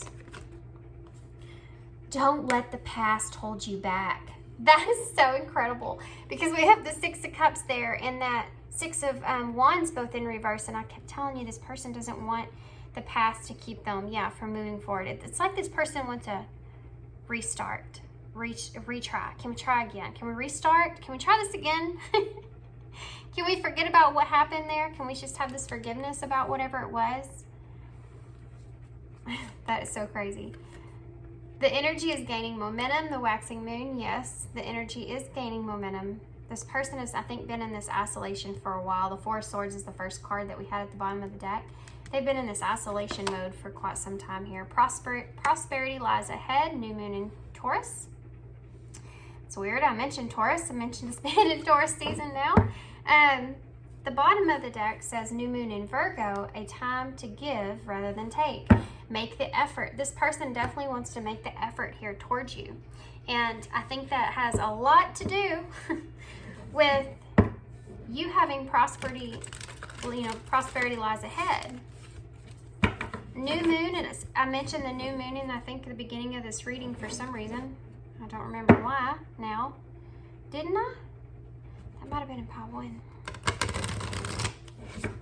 But anyway, new moon is here, so in the waxing moon, so it might happen around then. But then, you know, the new moon's just about those new cycles coming in, and we talked about closing old cycles, starting a new one. You have the South Node here as well, just leaving all this in the past and starting something new. Okay, so what advice overall, Spirit, do you have for pile 2? Oh, okay, well, we'll take that. It just came up. With love. I've never seen this one before. Dearest you, miracles never run out. Look back over your life and you'll see so many moments of synchronicities when all the right people, the right place, and the right opportunities and the right time just showed up without any of your help. Think back to how you felt just before a miracle happened. You felt that you were giving up, but it was more like a gentle surrender to whatever was about to happen. Guys, these cards blow me away. It's so crazy.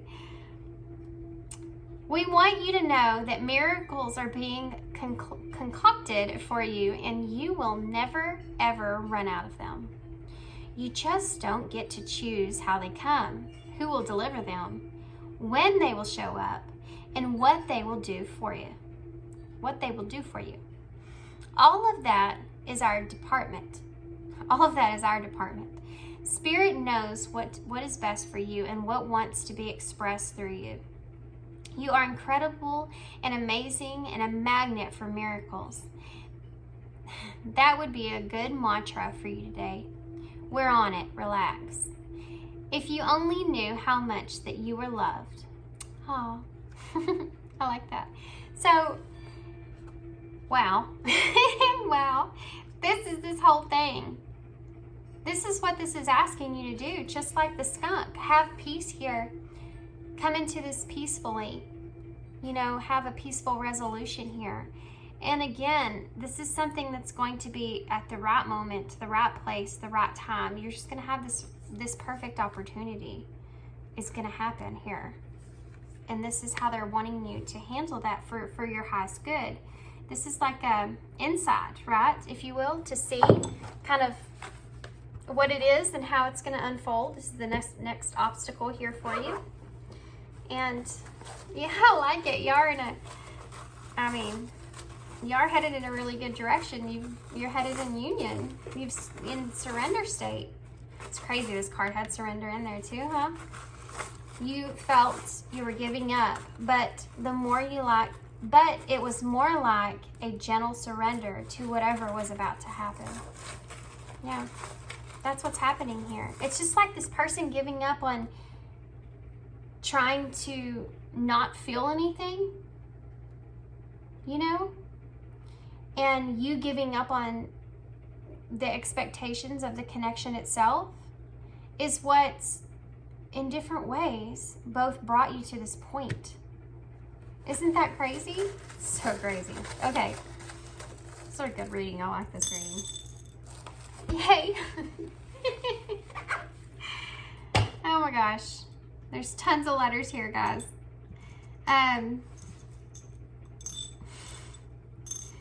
So we have T, we have V right off the bat. T-H-E.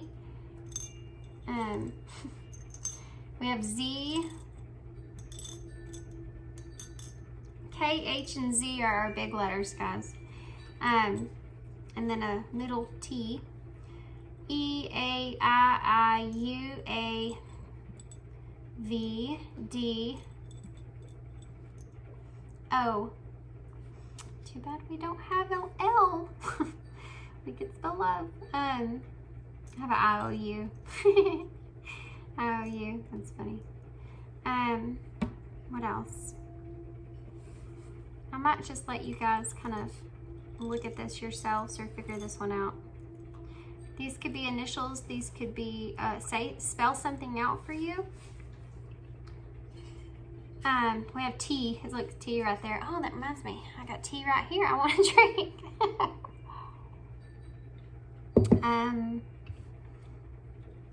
Toad.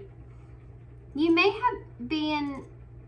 have seen a toad. A toad is a frog. It's like a new beginning, you know, taking a leap, taking a jump, a leap of faith, if you will. This person may be taking just a leap of faith here. And then also,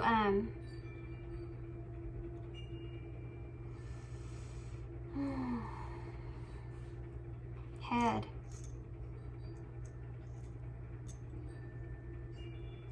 I think this person's trying to use their, oh, we did see that King of Swords, that's actually the Queen. Okay, so I'm going to hold these up for you guys. I'm sure there's a whole lot more here. If y'all see anything that I'm not seeing, can y'all put them in the description box, please? And yeah, let me know. Somebody else may need to see something that's I'm not pointing out here. Okay, guys, so I'm gonna leave you there. I hope you enjoyed this reading. This one was actually really fun to read. But I hope you enjoyed it, and I hope it resonated, and I hope it made sense. And if you want a personal reading from me, my information for that is down below in the description box. Just shoot me an email. And yeah, that's all I have. Thanks, guys. Thanks for your kindness and your support and all that good stuff. And I hope to see you again soon. Bye.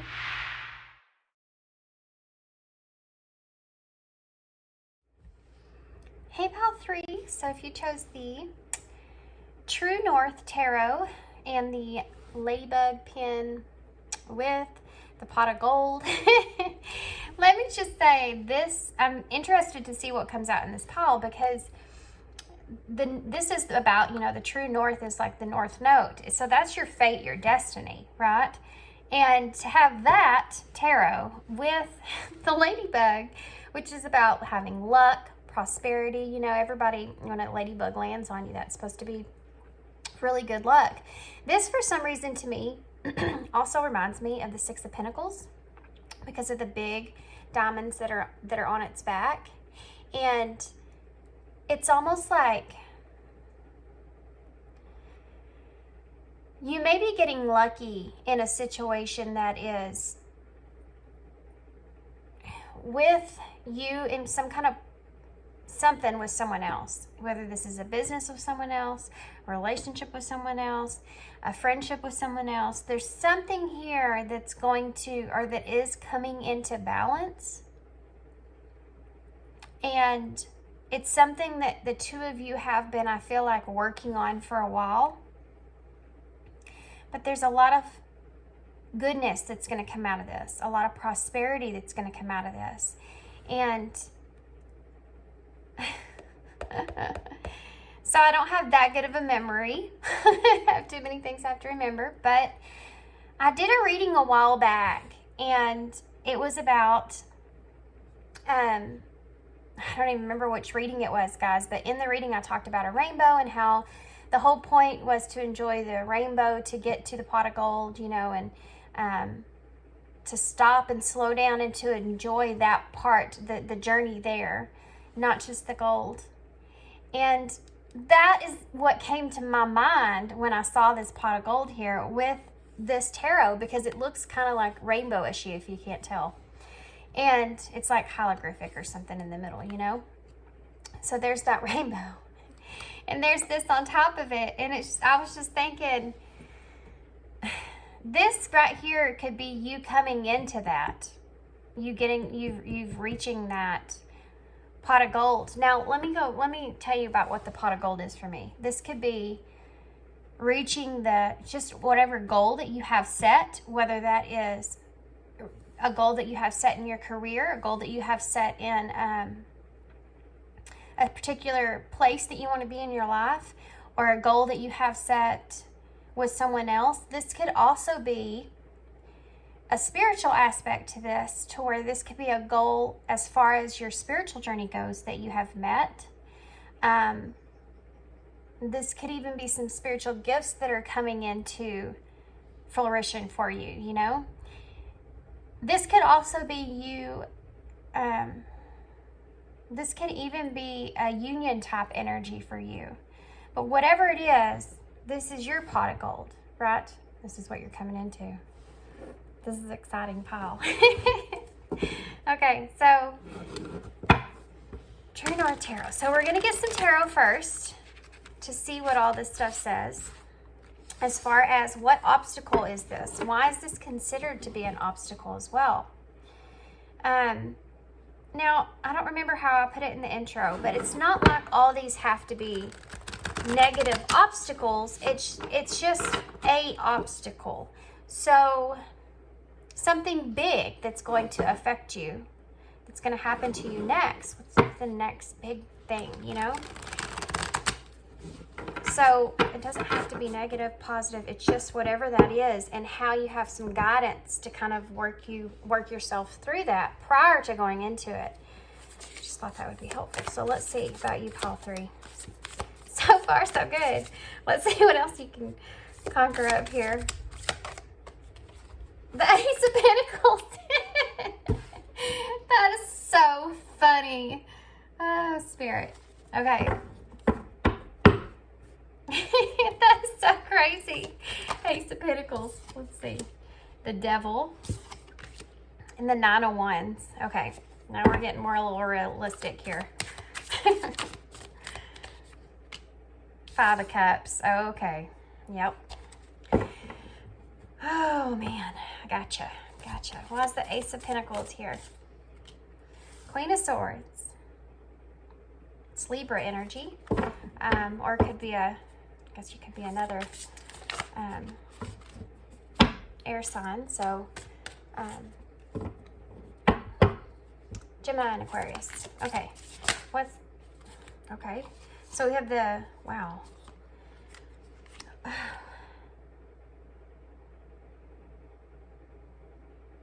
These 2 cards just took my breath away. That's so weird. Okay. Oh.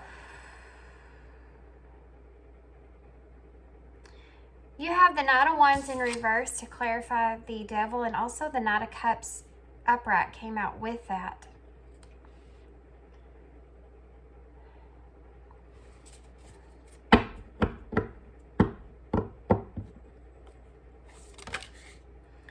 Five of Swords. Oh man, okay.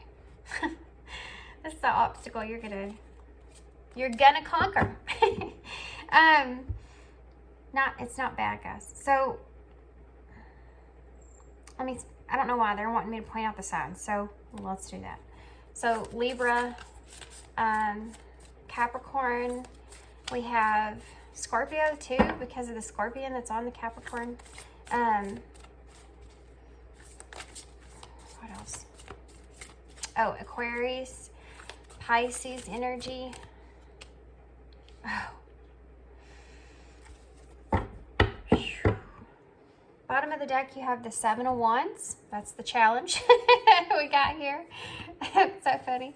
You have the 10 of Pentacles in reverse under that, with the 7 of Pentacles in reverse under that. Oh, the 7 of Cups and the 6 of Cups. Okay. We got to go through this short little backstory here about what's going on. In your past, you went through a situation where there was no justice that was taken. There was an unfairness that was caused. And it had to do with some information that was being withheld. And this could have had to do with, I don't know. It's just, there's secrets that were involved that was unfair in some sense to you, okay? Some secrets affected you unfairly. It's either something you're holding on to or something someone else is holding on to, or an emotion that's being withheld. Does that make sense? So you have the 6 of Cups here to clarify that. Now, the 6 of Cups is upright. So I don't get a negative insight with the 6 of Cups. It's also the soulmate card. It's about, I mean, it's kind of like where you've had a long-term experience with someone. There's a past there. And there's emotions involved in that. You know, it's an emotional card.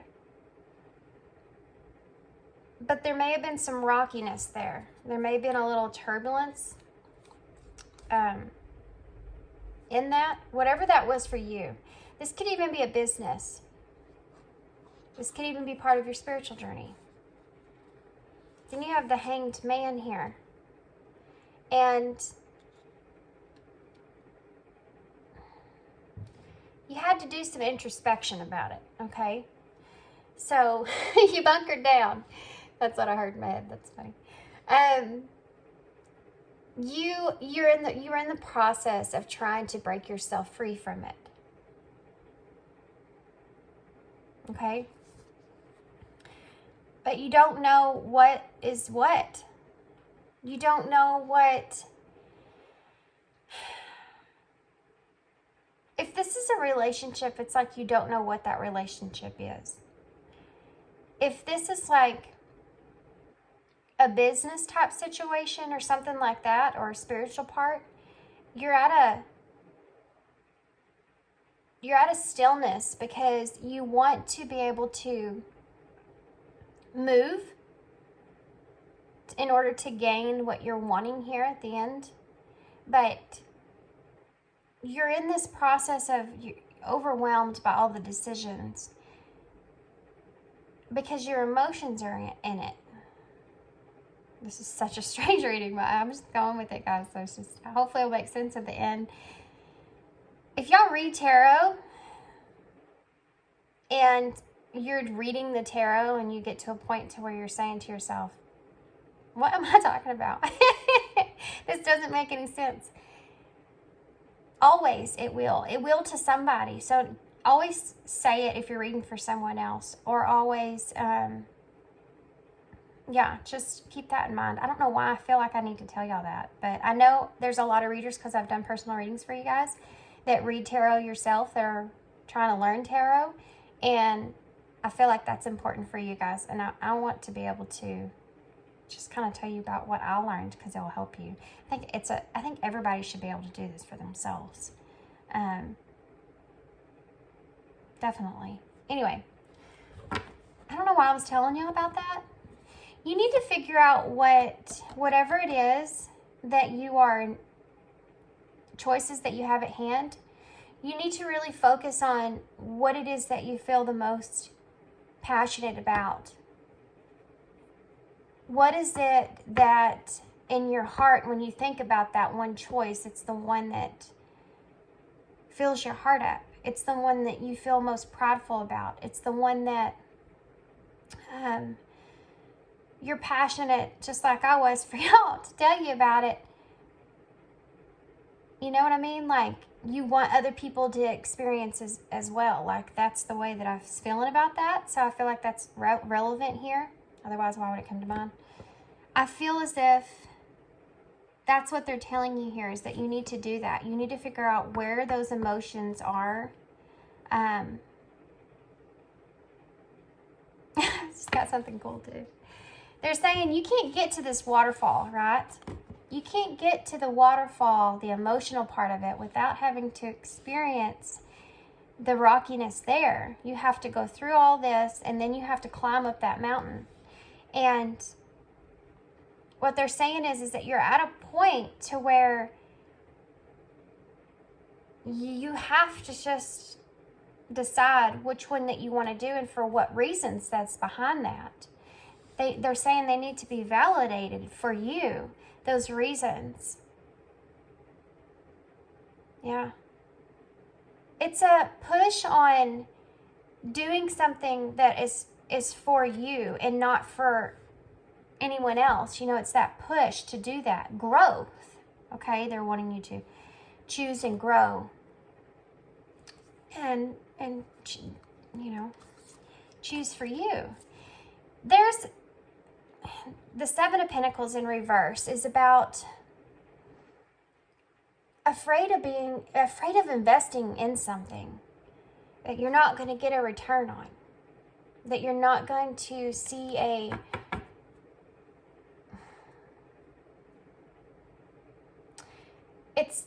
how can I explain that? The feeling that I'm feeling.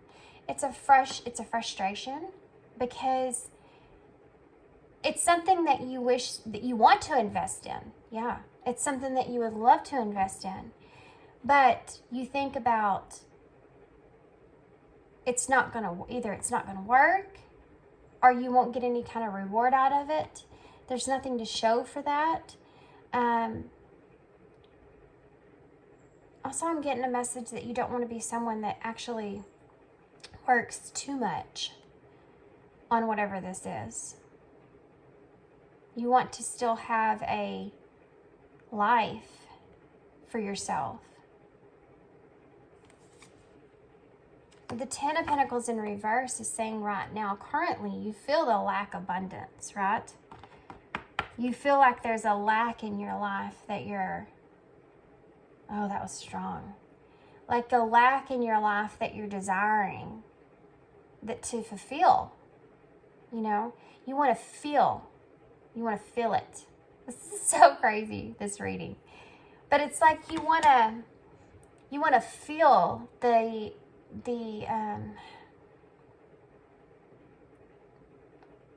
feel fulfilled. Yeah, you just want to feel fulfilled. That's kind of why you're hesitant in a way.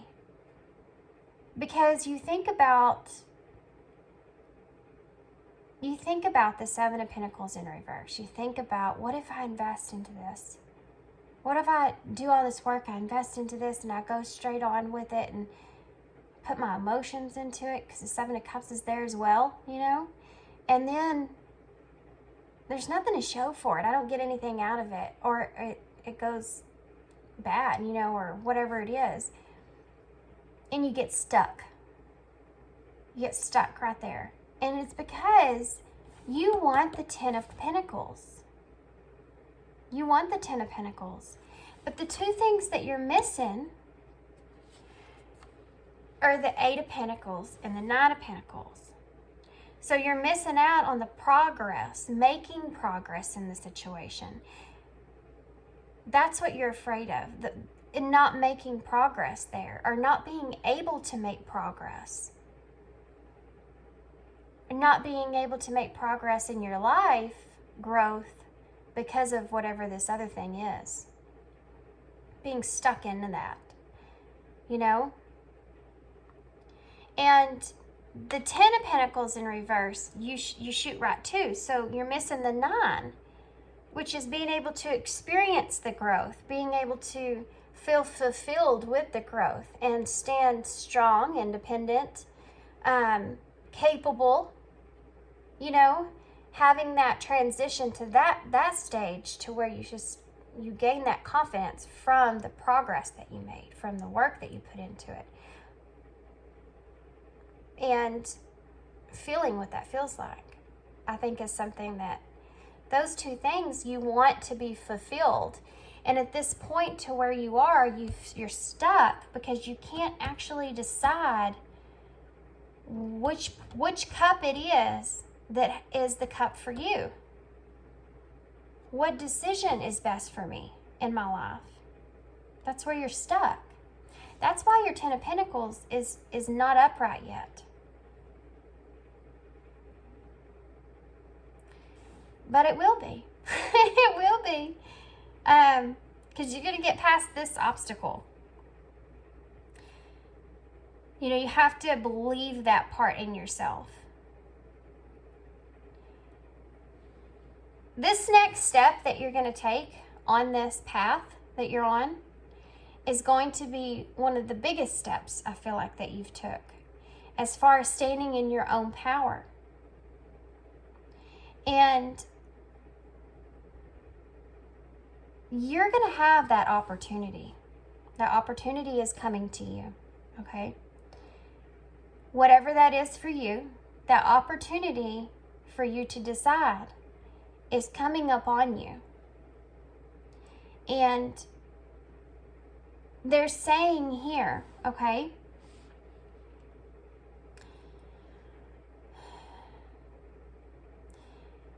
when this opportunity comes up on you with this Queen of Swords here, okay, the Queen of Swords is the person or thing or career. This Queen of Swords is not just a individual, okay? This Queen of Swords is anything that this is for you, because I'm making this very broad. It could be anything that you're experiencing. But whatever this thing is for you, it's going to come in the form of the Queen of Swords, okay? This obstacle. So this is what you're going to be faced with. This is when that opportunity comes. This is who you're going to be faced with. So let's talk about it. Talk about her. The strong and nurturing type. She's very helpful. But she is able to, she's helpful in the intellectual part, okay?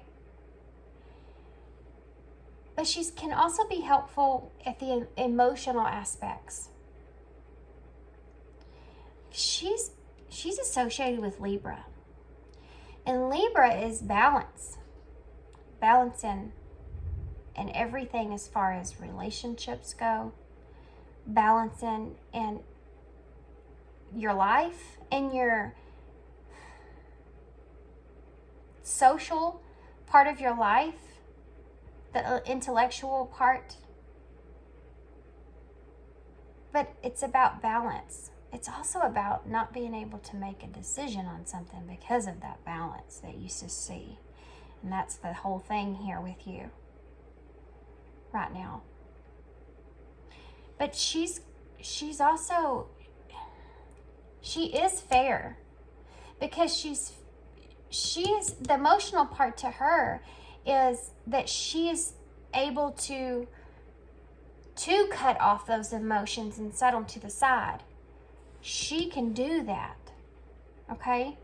This is the energy you're coming into. So keep that in mind. I'm going to have to keep repeating that, I feel. So you're coming into something that is capable of setting emotions to the side and dealing with the situation at hand. Something that's balanced for you can be balanced towards you. They can see, the both sides of the situation. This is what you're coming into. So if this is a person, this person can see both sides of the situation. They are walking into something that you're walking into something that it's going to feel safe, okay? That's what they're saying. It will feel safe. If this is a career, same scenario, same thing. You're walking into something that is fair, it's balanced, it's going to feel safe, okay? If this is a decision as far as a investment of some sort, same scenario. Just put it to however it fits with your situation, okay? Let's talk about this because, again, it took my breath away.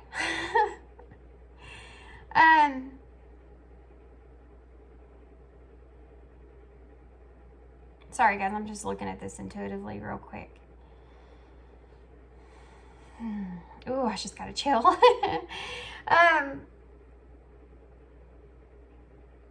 For some of you, this has to do with your belief systems, changing your belief systems, changing the way that you see the world, and deleting a lot of things from that, having more of a free spirit.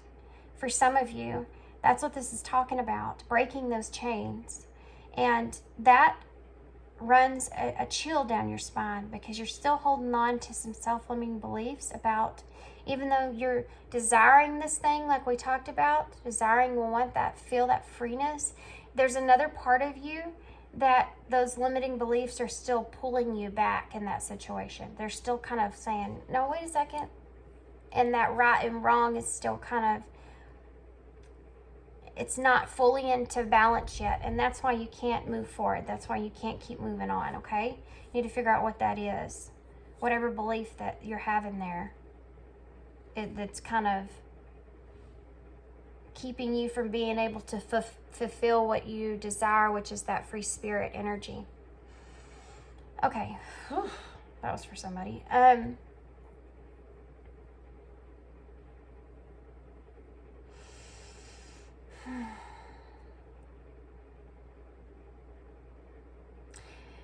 Guys, this is puzzling to me in a way because there's so many different ways that I can interpret this, and I'm thinking about just doing them all.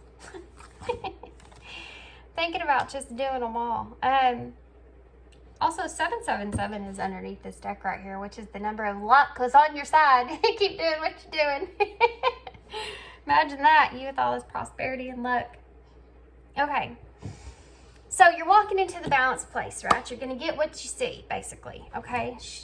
If this is a person, they're going to be able to put things to the side, emotions to the side, and discuss or hash it out, which is over here. But the devil, also, this could be a relationship, and you're seeing the devil is about the negative parts to things, right? But the thing about the devil is if we didn't have the negative parts about things, we wouldn't have the ability to grow out of those things, because we wouldn't know the difference between what's the good thing, what's right, and what's the wrong thing. And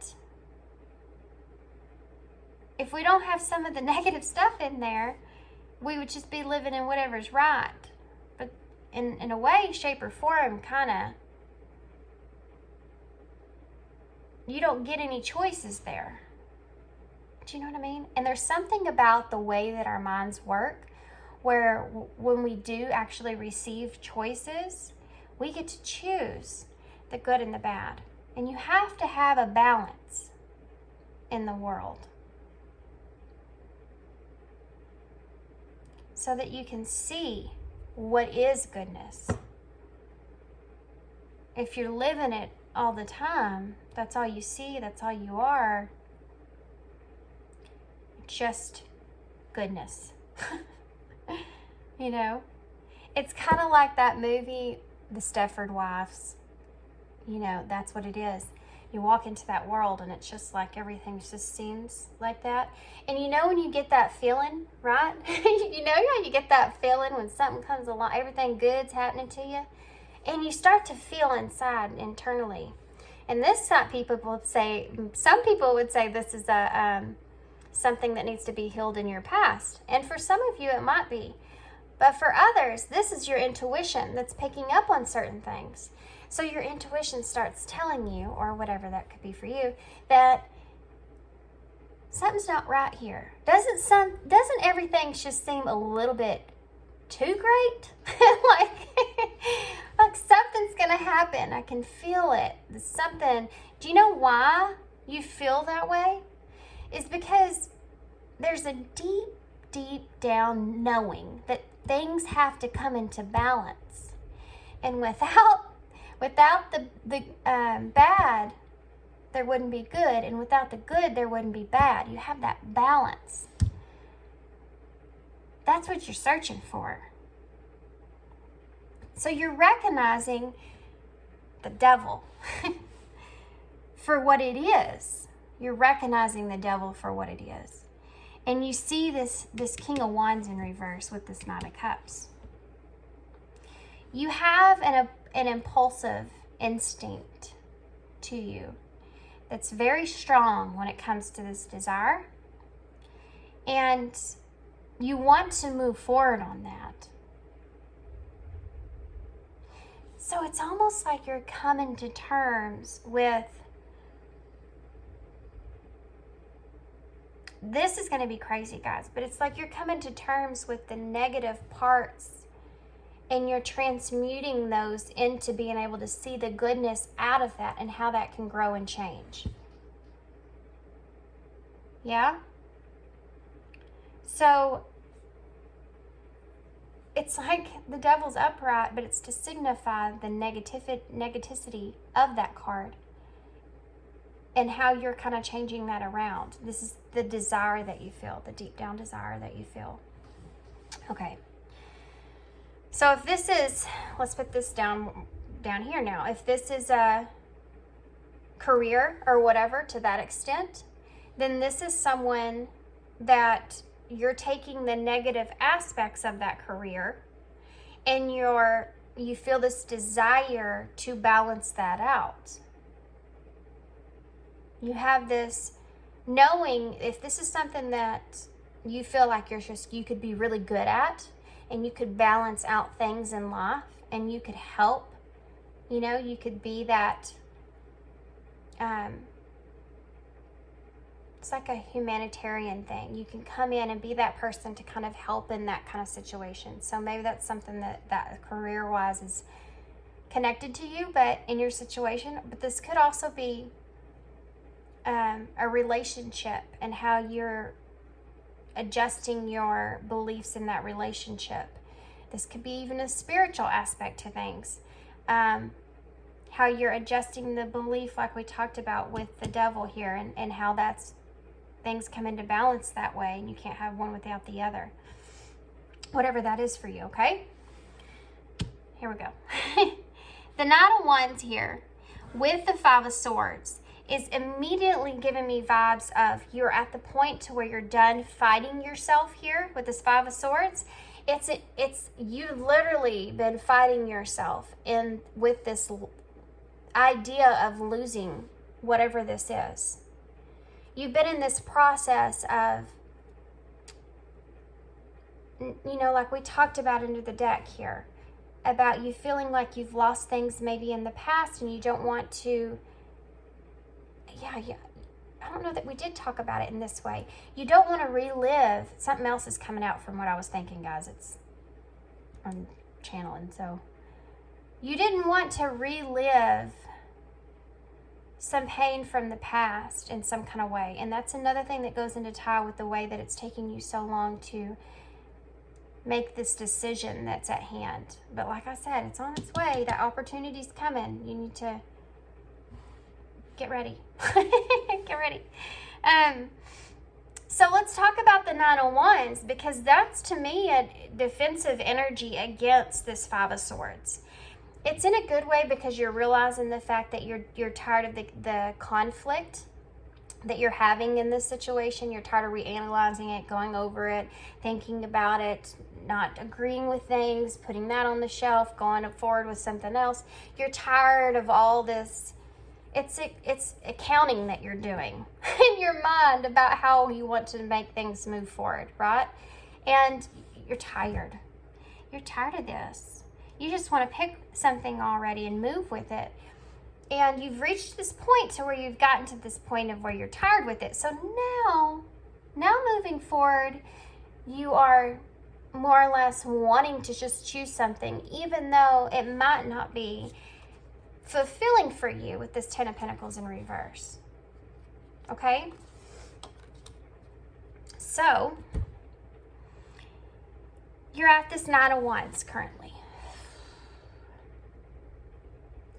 So that's you still holding ground, but it's about to break. Like you're getting to that point to where you don't have the Ten of Wands on your back yet, but you're beat up and bruised and you've been standing there at that gate for a long time and nobody's coming. You know, it's like when you go through the drive-thru at the fast food place and they take too long and you give it everything, every bit of patience that you have in the world until there's finally a point where you're saying, I'm going to have to go inside or something, you know, and it's that build up. You're at the 9 of that build up. So you're about to get out of your car and go into the place and tell them they need to hurry up. You know, you're at that point to where you're just, and it's pressure is what it is. Pressure for you to make this decision. Pressure for you to move forward. It's what you're feeling, and you're just exhausted. And you're saying, I'm ready to put these swords down. This is too heavy. But in order to do that, you have to make that decision of what it is, okay? So let's go down here. The Ten of Swords in reverse is here to clarify this Five of Cups, okay? So I also want to point out, you have 2 5s, a 10, and a 15 here. So it's kind of frustrating, to be honest with you. I get your frustration. I do. I get how frustrated you are. I feel it. And this is frustrating because it's like when you just get your mind just going and you're like, ugh. It's like when you lay up in bed at night. Yeah. You wake up in the middle of the night and you look at the clock and it's like right smack in the middle of the night and you're like, oh my gosh, great. You know, now I'm going to be up forever. And it's like this, I don't know how to explain it. It's like you get to this point to where you just can't get your mind to stop. You know, you start thinking about one thing, and before you know it, you're having a conversation that you had 20 years ago with somebody. You're replaying it in your mind in different new ways. You know, all the things you should have, could have, would have said and done. And you're just off in there. And this is where you are here. And that's what you're just like, I'm tired of this. This is exhausting. Okay, sorry guys, I had to step out and check on something. Okay. So, this is heavy energy right here. I don't put it off. Jeez. 5 of Cups with the 10 of Swords in reverse. This 5 of Cups is that loss. And it's heavy. It's really heavy, this loss that you feel. You feel a failure, a disappointment. You don't want to be any of those things. That's the loss that you're feeling. With whatever situation this is. For you, you don't want to have to feel that way. And I feel like you're stuck because you kind of have this sense to you that the way that I'm seeing this 10 of Swords in this deck, okay, I'm going to tell you. You have this 5 swords on this side, 5 swords on this side. They're fighting against one another. And this is what I was talking about with the 5 of Swords. It's about you fighting against yourself. You know, you having this want and desire to do something, but then you have another part of it that comes in, the devil, and says, well, here's the negative parts of that. But here's the thing that you're not seeing, okay? That scenario that I just said, the whole point in that is to be able to address both sides and then choose the part that you desire inside. That's the whole point. You have to, we have free will. We are faced with choices for a reason. And you have to feel internally to do the thing that you feel is best for you in that moment. We were given this wonderful, great thing that nobody talks about, or do now more than ever, but it's called intuition. We were born with it. And it's there for a reason. And it's supposed to help pull you into the direction in your north node, your destiny, your fate. Whether that is a good decision or a bad decision, all of them are purposeful in your life. Have you ever had a bad decision and it led you to a good place? Have you ever had a good decision and it led you to a bad place? Maybe you don't see it right off the bat. Maybe you don't see it 2 years later. You know, I don't see things anymore in the way of, I wish I would have done things differently.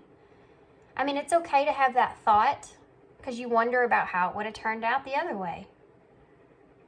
But I don't have regret for it because every single part of everything I've ever done has led me to where I am now. And I'm in a good place. You know, I feel good. And the growth that I've had, it feels good. And without some of even those bad decisions, I wouldn't have had the growth that I had. So here it's again a reference of you fighting against yourself on making the decision and having to focus not on this pain, not on the pain of it. What are you doing to yourself? You're focusing on the negative part that you're trying to move away from. Do you see? That's why you're fighting yourself. Instead of listening to your intuition, what is it pulling you towards? What is it that fills you up? Like we talked about in the very beginning. What is that for you? What do you feel like would fulfill you? There has to be balance, there has to be balance there. I think a lot of this has to do with you're feeling the loss the most because it has something to do with something that you've lost in the past. And you're standing at this point to where you're just focused on that because there is definitely some stuff there that has not been healed. And to even revisit that, the pain of that, is hard for you. This could be even something as far as making a bad decision about an investment and it not turning out the way you want. And to look back on it, it's hard for you because you're kicking yourself for it. You're beating yourself up about that. And it always comes back into your mind and it just kind of throws you off from being able to listen to your intuition and make a decision. Same thing with the relationship.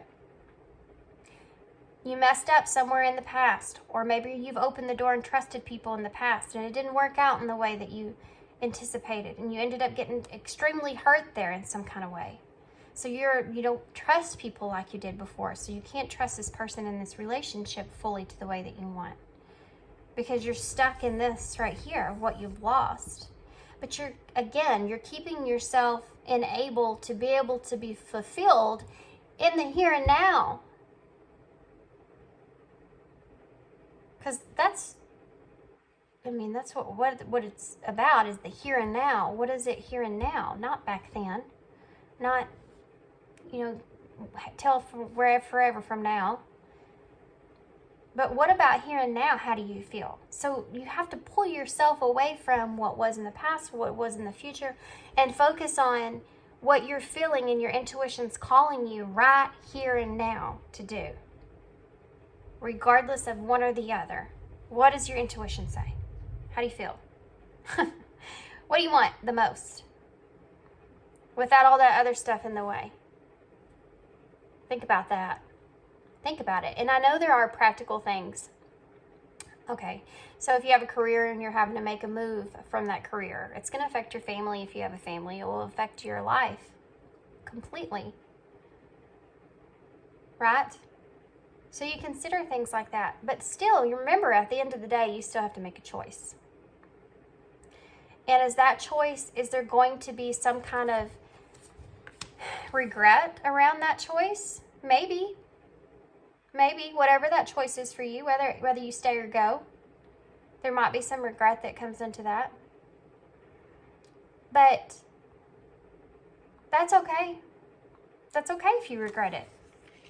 Because there was something there that you needed to go through and learn. And the next time around, it will be different. Give yourself some slack. Give yourself some slack. You're human. We're supposed to be making choices. That's what we do all day long on a daily basis, down to, the tiniest things. That's all we do. We're humans. We make choices.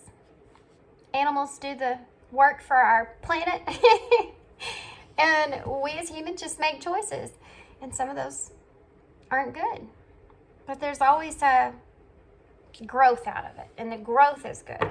The growth is where the prosperity is at. So you are going to be faced with an opportunity, an obstacle, okay? It's going to come to you. It's going to come to you pretty easily, I feel, as well. But this opportunity is coming, whatever that is for you.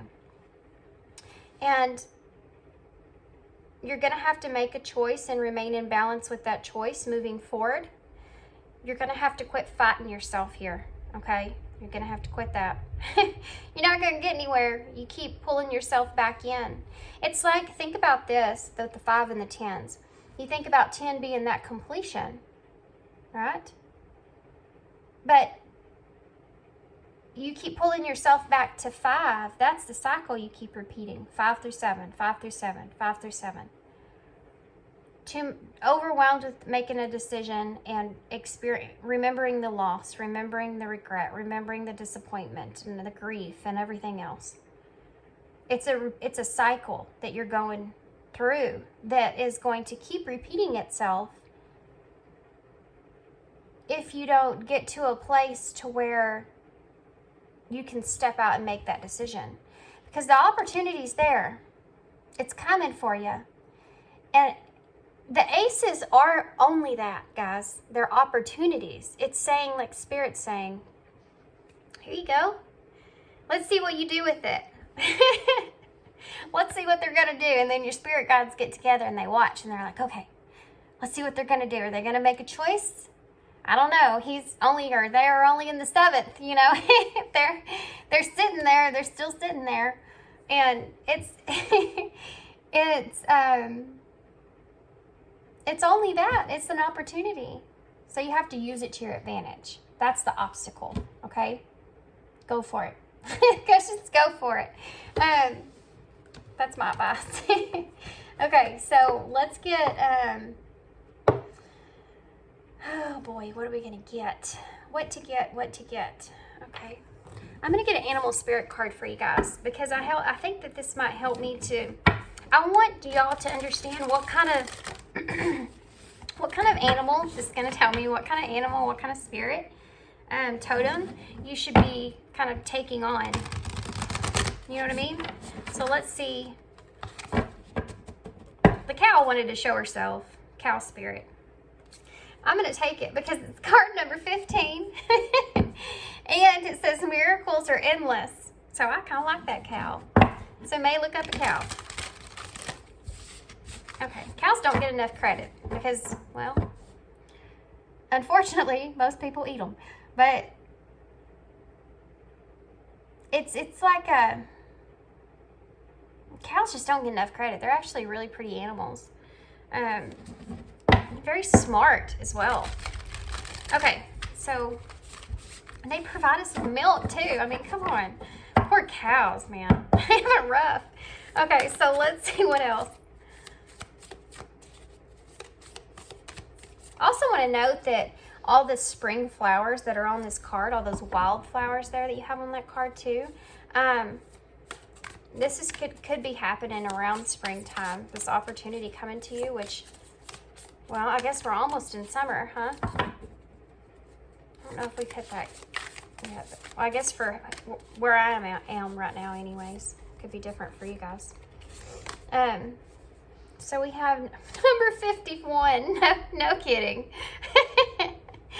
Be playful. It's the sandpiper spirit. I didn't know that was the name of those actually. Sandpiper spirit. Birds might be in general significant to you though. You may be like seeing a lot of signs with birds. Different birds mean different things, so may look that up. But this is telling you to stay in this playful energy. Let's see what this is and we'll get into it. It's a wombat spirit. Be at home, number 68. Okay, so I'm laughing because number 68 added together is actually the number 14.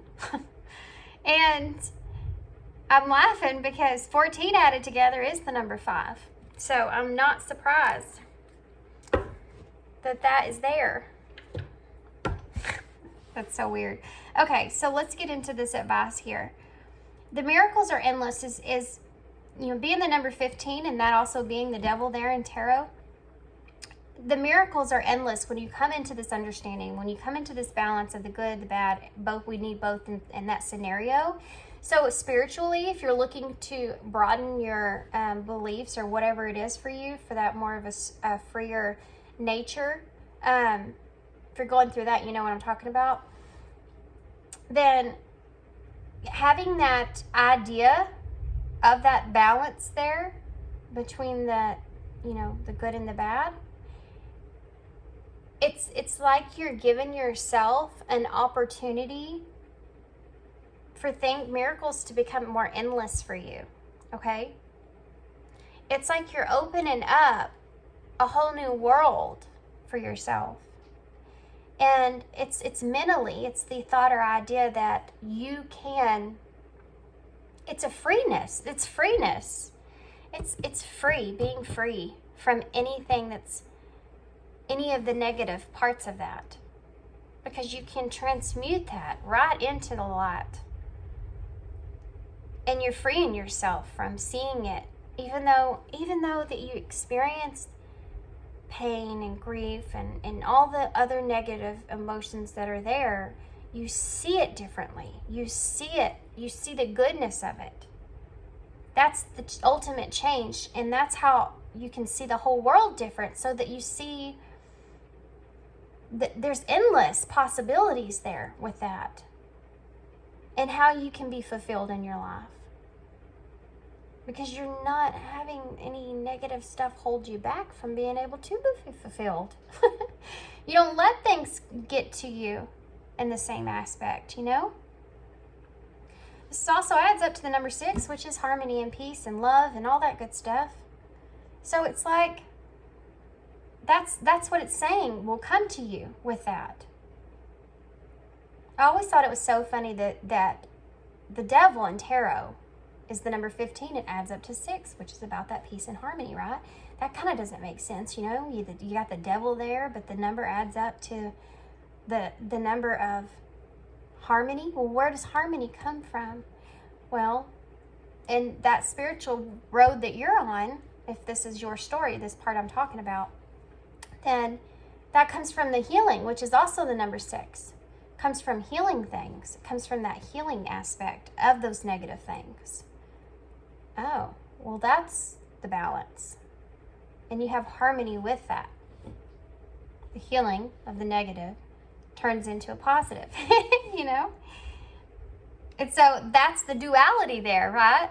In the devil card. I always thought that was kind of crazy. That was how it went together. But anyway, because it works here with your spread. You know, and that talks about career too. That also talks about relationships. Not kind of, you know, buckling yourself down to what it has to be. How about it could just be just a connection of something? You know, why does everything have to have a title? I've never understood that. Everything has to have a title. They're this, and this. You know, it's kind of funny. I do believe in the narcissist type, obviously. But that has become so popular. The name of that has become so popular now compared to when it used to. And it's so crazy to me that we just label things. You know, I was just thinking the other day, I was like, you know what? A narcissist back in the day used to just be an asshole. That person was just being an asshole. But we changed that, and now that's a narcissist. Well, we used to call that guy a jerk. I mean, you know, like, whatever, guy, girl, it could be whoever. But I don't know, I just thought that's funny. We have to label everything. So you may be in that part of your life where you're just like, I'm not going to put a label on this. I don't know what it is. But I feel like it makes me feel good, you know, whatever that is, if that is a relationship, or if that is, you know, the way that you see something, or that belief you have, or if this is your career and you're changing your whole idea of what you're doing, and it's like way beyond anything that you thought you would be doing. It's just dropping that label, this part of it, I feel. Be playful with it, you know? Like, see, and it's so funny too how this bird is dancing in the water, which is about the emotions. And this is also the number 6, you know? So you technically, you have 666 here in a way. So you need to reconnect with that spirituality aspect of things. And bring in that's how you bring in that balance. That was a special message there for somebody. So he's being playful with the emotions. He's being playful, you know, dipping his toes into the emotions. And it's a playful energy. Again, that balance, being able to see that. And we started here, guys. I talked about the number 6 and balance.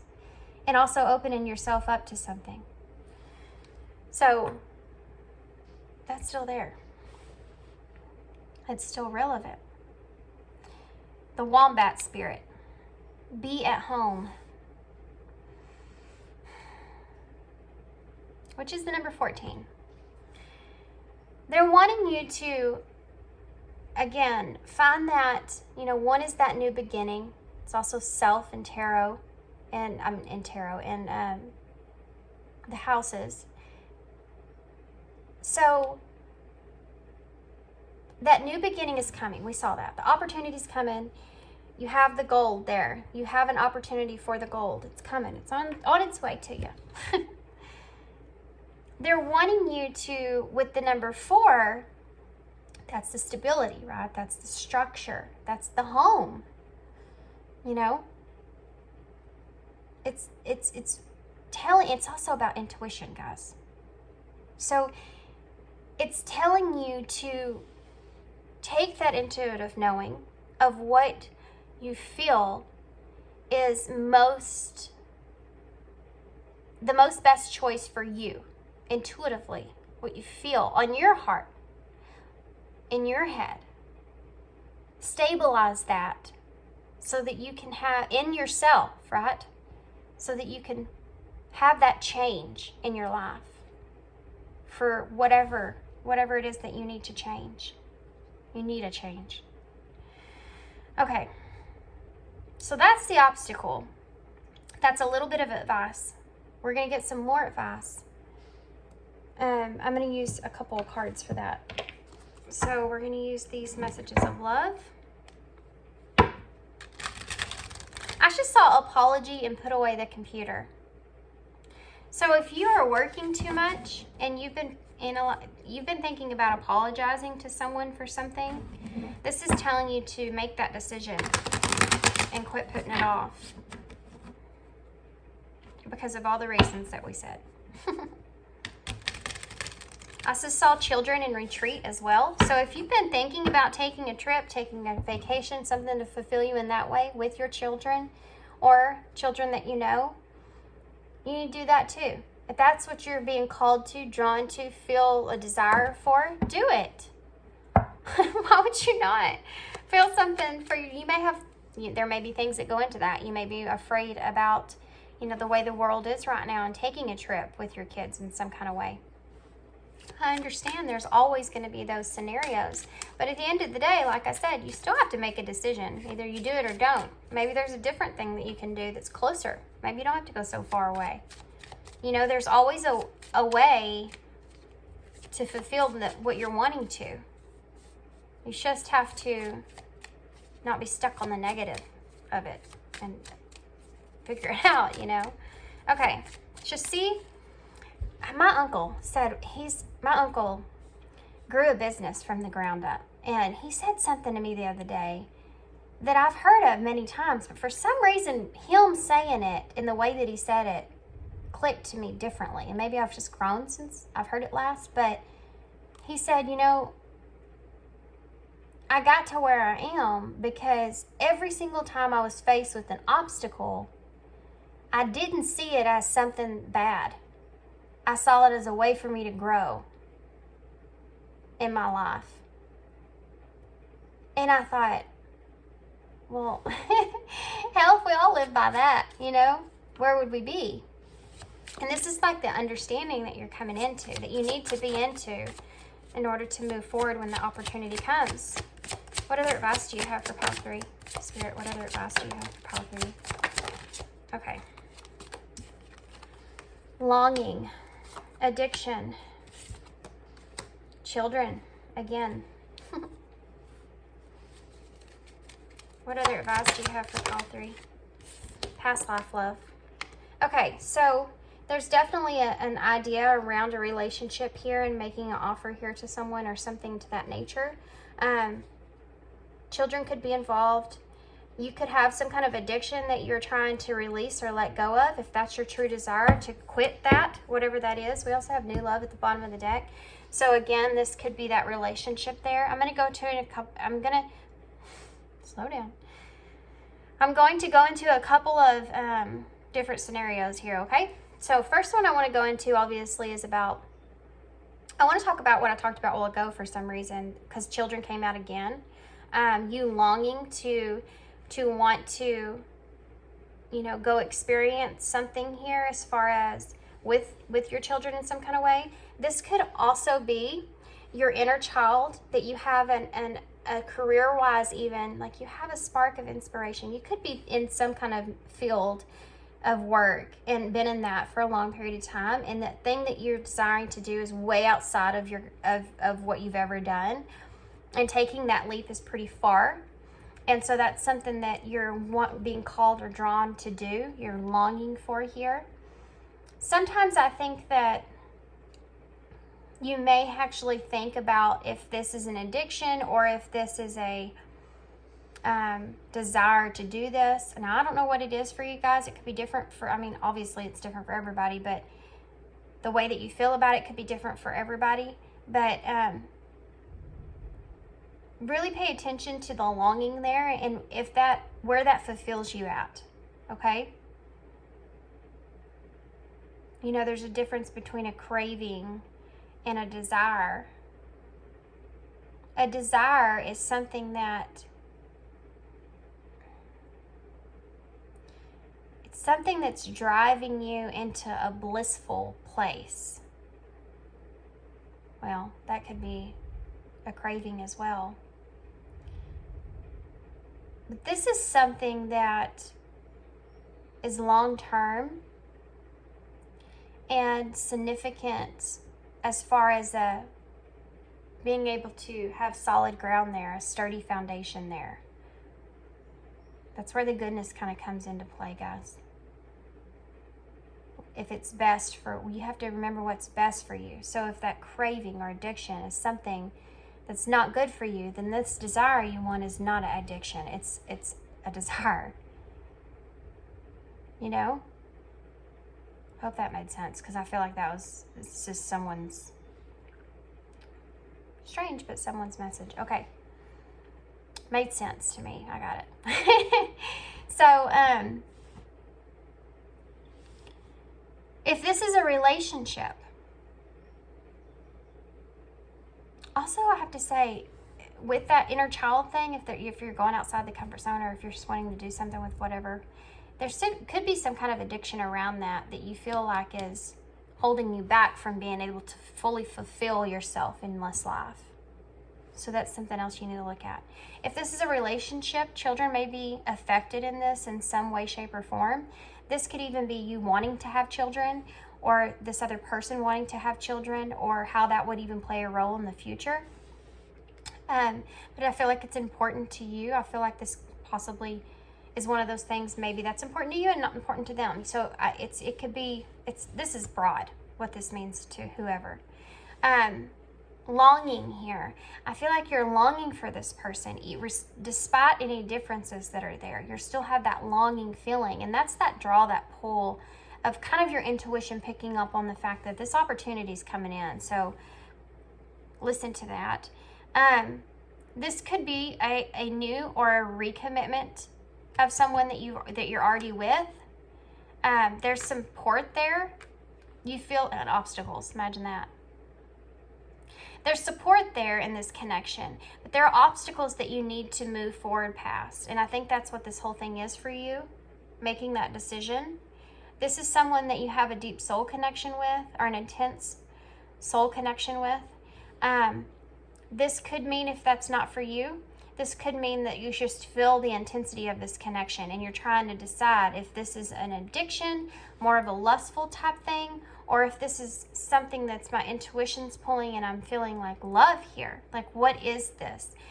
Again, you being faced with that 7 of Cups. What's illusion from realistic? What is the situation of this? So I'm going to get some Moonology cards, and then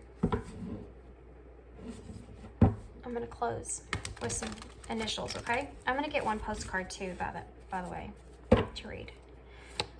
What else? What can you tell me about, when can they expect this? This is what I want to ask. I don't know what's going to come out, so let's just see what comes out. Okay. You are good enough, full moon in Virgo, and look at that. That took my breath away. North Note, step out of your comfort zone. Well, okay, now I know. Look at that, guys. Oh my God, how crazy. It just amazes me all the time. I'll never get over it. Luck is on your side. Did I say that? I'm pretty sure I did say that. I said 777. Luck is on your side. Keep going. Keep doing what you're doing. New moon in Sagittarius. We have a full moon in Virgo here. And then the North Node is, I don't even need to talk about that. If y'all been in the beginning of this reading, you know what that card's meaning. It's the whole tarot itself. You are good enough. Let's focus on this, okay?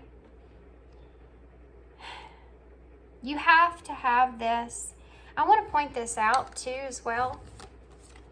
The miracles are endless. This cow and the crown that she's wearing is flowers. And here you have this crown with flowers. They want me to talk about Virgo. So let's talk about Virgo. That's the 6th house. It's also Mercury. I think that it is about responsibilities. The 6th house is about work. I feel as if kind of what they're saying here is that you kind of need to get your thoughts organized and balanced and have that understanding that you are good enough for what's coming to you. I feel like there's some of you that have this. You need to find peace there, okay? You need to find peace with that. Now my ear's ringing really, really loud. Okay? You need to find peace with that within yourself. Oh my gosh, it just got louder. You need to find peace with that within yourself, that you are good enough. That's how the real miracles start to happen. That's how they start to happen. You are the prize cow. You know, look at her. That's a steer. It's like a greenness. The greenness is giving me that earthly feeling of being grounded in it. You need to be grounded in this idea or thought to yourself that you are good enough. You hear that thunder? You are. There's a heavy, heavy, intensive feeling behind that if you could figure that out, you have the world at your fingertips. There's endless possibilities of being and feeling fulfilled in that. Whew. Okay, so let's get a postcard. So happy and excited to get a postcard from Spirit. I love these cards. I think I'm going to give these away. I said that the other day and I still haven't, but I think I want to give some of these away on my channel. So y'all look out for that, because these are so good. They're just so good. Okay, so let's see what postcard, what letter would Spirit want to leave you with, okay? Oh, wow, okay. I love it when one falls out. And I don't have to sit there and, because, I don't know, I just like it when the cards speak to me like that. Okay. You are divine beauty. Oh, we just talked about all of this. I also want to say this has something to do with you having these thoughts of what you want to do and seeing them in that negative way. Is this an addiction? Is this a negative thing? Is this lust? Is this... You're looking at the negative part of it, and that's not a bad thing. But for some of you, there's an old belief that you're holding on to that's keeping you in that space. And they're wanting me to emphasize on that again, because I think I did earlier in the beginning of the reading. Something's there that is your old part of your old beliefs that's keeping you stuck from being able to acknowledge that you are good enough, and that stuff, and you are good. Let's just stop there. You are good, and that you have a good heart. There's things that you think in your mind, and you think, this is bad, this is bad, this is bad. Where does that come from? Does that come from a place of beliefs that you've developed, conditions that you've developed from the outside world, or is that internal? Is that in your soul? Is that in your intuition? Is that your intuition saying this is bad? Or is that your head trying to figure it out? Listen. Listen, listen, listen. Okay. Dearest you, we have a secret to share with you. If you act as if all is well, it will be. Act as if you are brave. You will have courage. Act as if you are loved, and you will be a magnet for love and experience the love of spirit. Act as if your prayers have been answered, as if you are truly in sync with good fortune. These cards. I swear to you, God sent me these cards. I swear to you that, Spirit was a part of that. I just know they were. These cards are so in sync with these readings. It's so insane. Okay, sorry. How you think is how you will see the world, interact with it, and draw conclusions from it. If you want to be the person who has the life that you want, co-creating and loving what is yours, you need to start acting as if that were truth. Don't worry about the conditions in your life that seem empty or cavernous, chaotic or burdened. These are temporary and don't even count. Defy them and act as if that you're the luckiest person on the planet. You will be. For you already are. That's the real secret. You are infinite potential. Loving you so much, rainbows explode in the ether. Guys, ether. Guys. Oh my gosh, I love it. Just love it. Love it. I love it. I love it. Okay. Here we go. You know how hard this was for me to do tarot, to start tarot, because of everything that we've talked about. All the self-limiting beliefs, all the stuff lingered with me for so long. But I love this. I love doing this. It's fulfilling to me. It fulfills me. It makes me feel like I'm a piece of a tiny part into a huge puzzle, But you have to have, every little piece has to count to make the puzzle complete. And I feel like I'm completing like a mission, my soul type mission here. And it feels good and I enjoy it. It's fulfilling. It's great to have both those things together. And it took me so long to be comfortable with it. Why? Because of all the other stuff that goes into it. People judging you and thinking about what you're doing is bad, all that other stuff that went into it. And I finally was like, you know what? Like this right here. You have the secret. You are carrying the secret to being fulfilled inside of you. You're the one that has to, the good fortune is there. That's not the problem. You seeing it. You have to see it. Okay. Sorry, I had to go off into that apparently. So we have Hut. HUTTGESADFINO. Okay, so let's see. We have get. We have sad.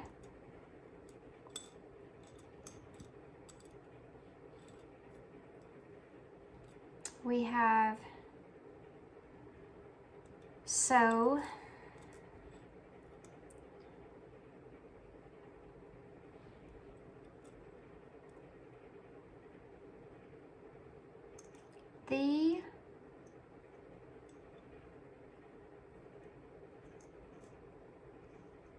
We have fight.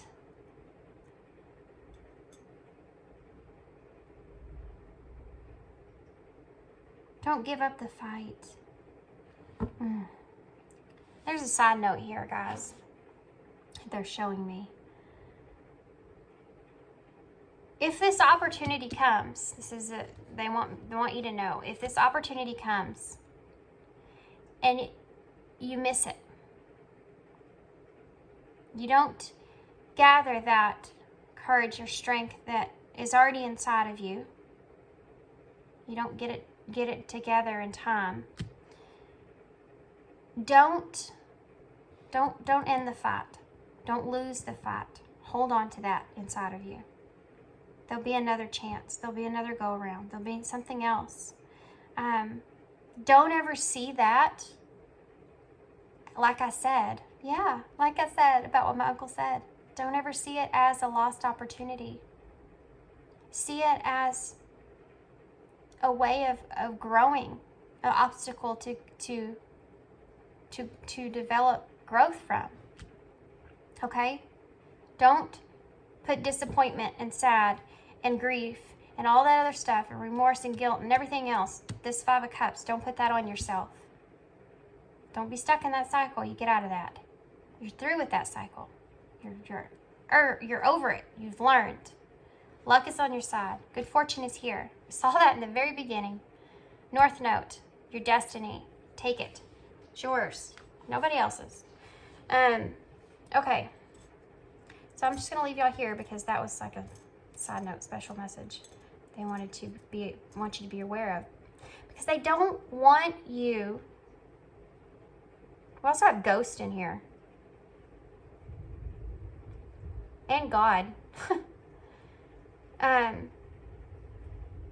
They don't want you to be hard on yourself because that's the whole idea of what's keeping you stuck. Okay, so now I'm going to leave you here, Spirit. And I hope you enjoyed this reading. I hope it resonated and made sense. I hope that this offered some good guidance for someone. I know this is a longer reading than pile 3.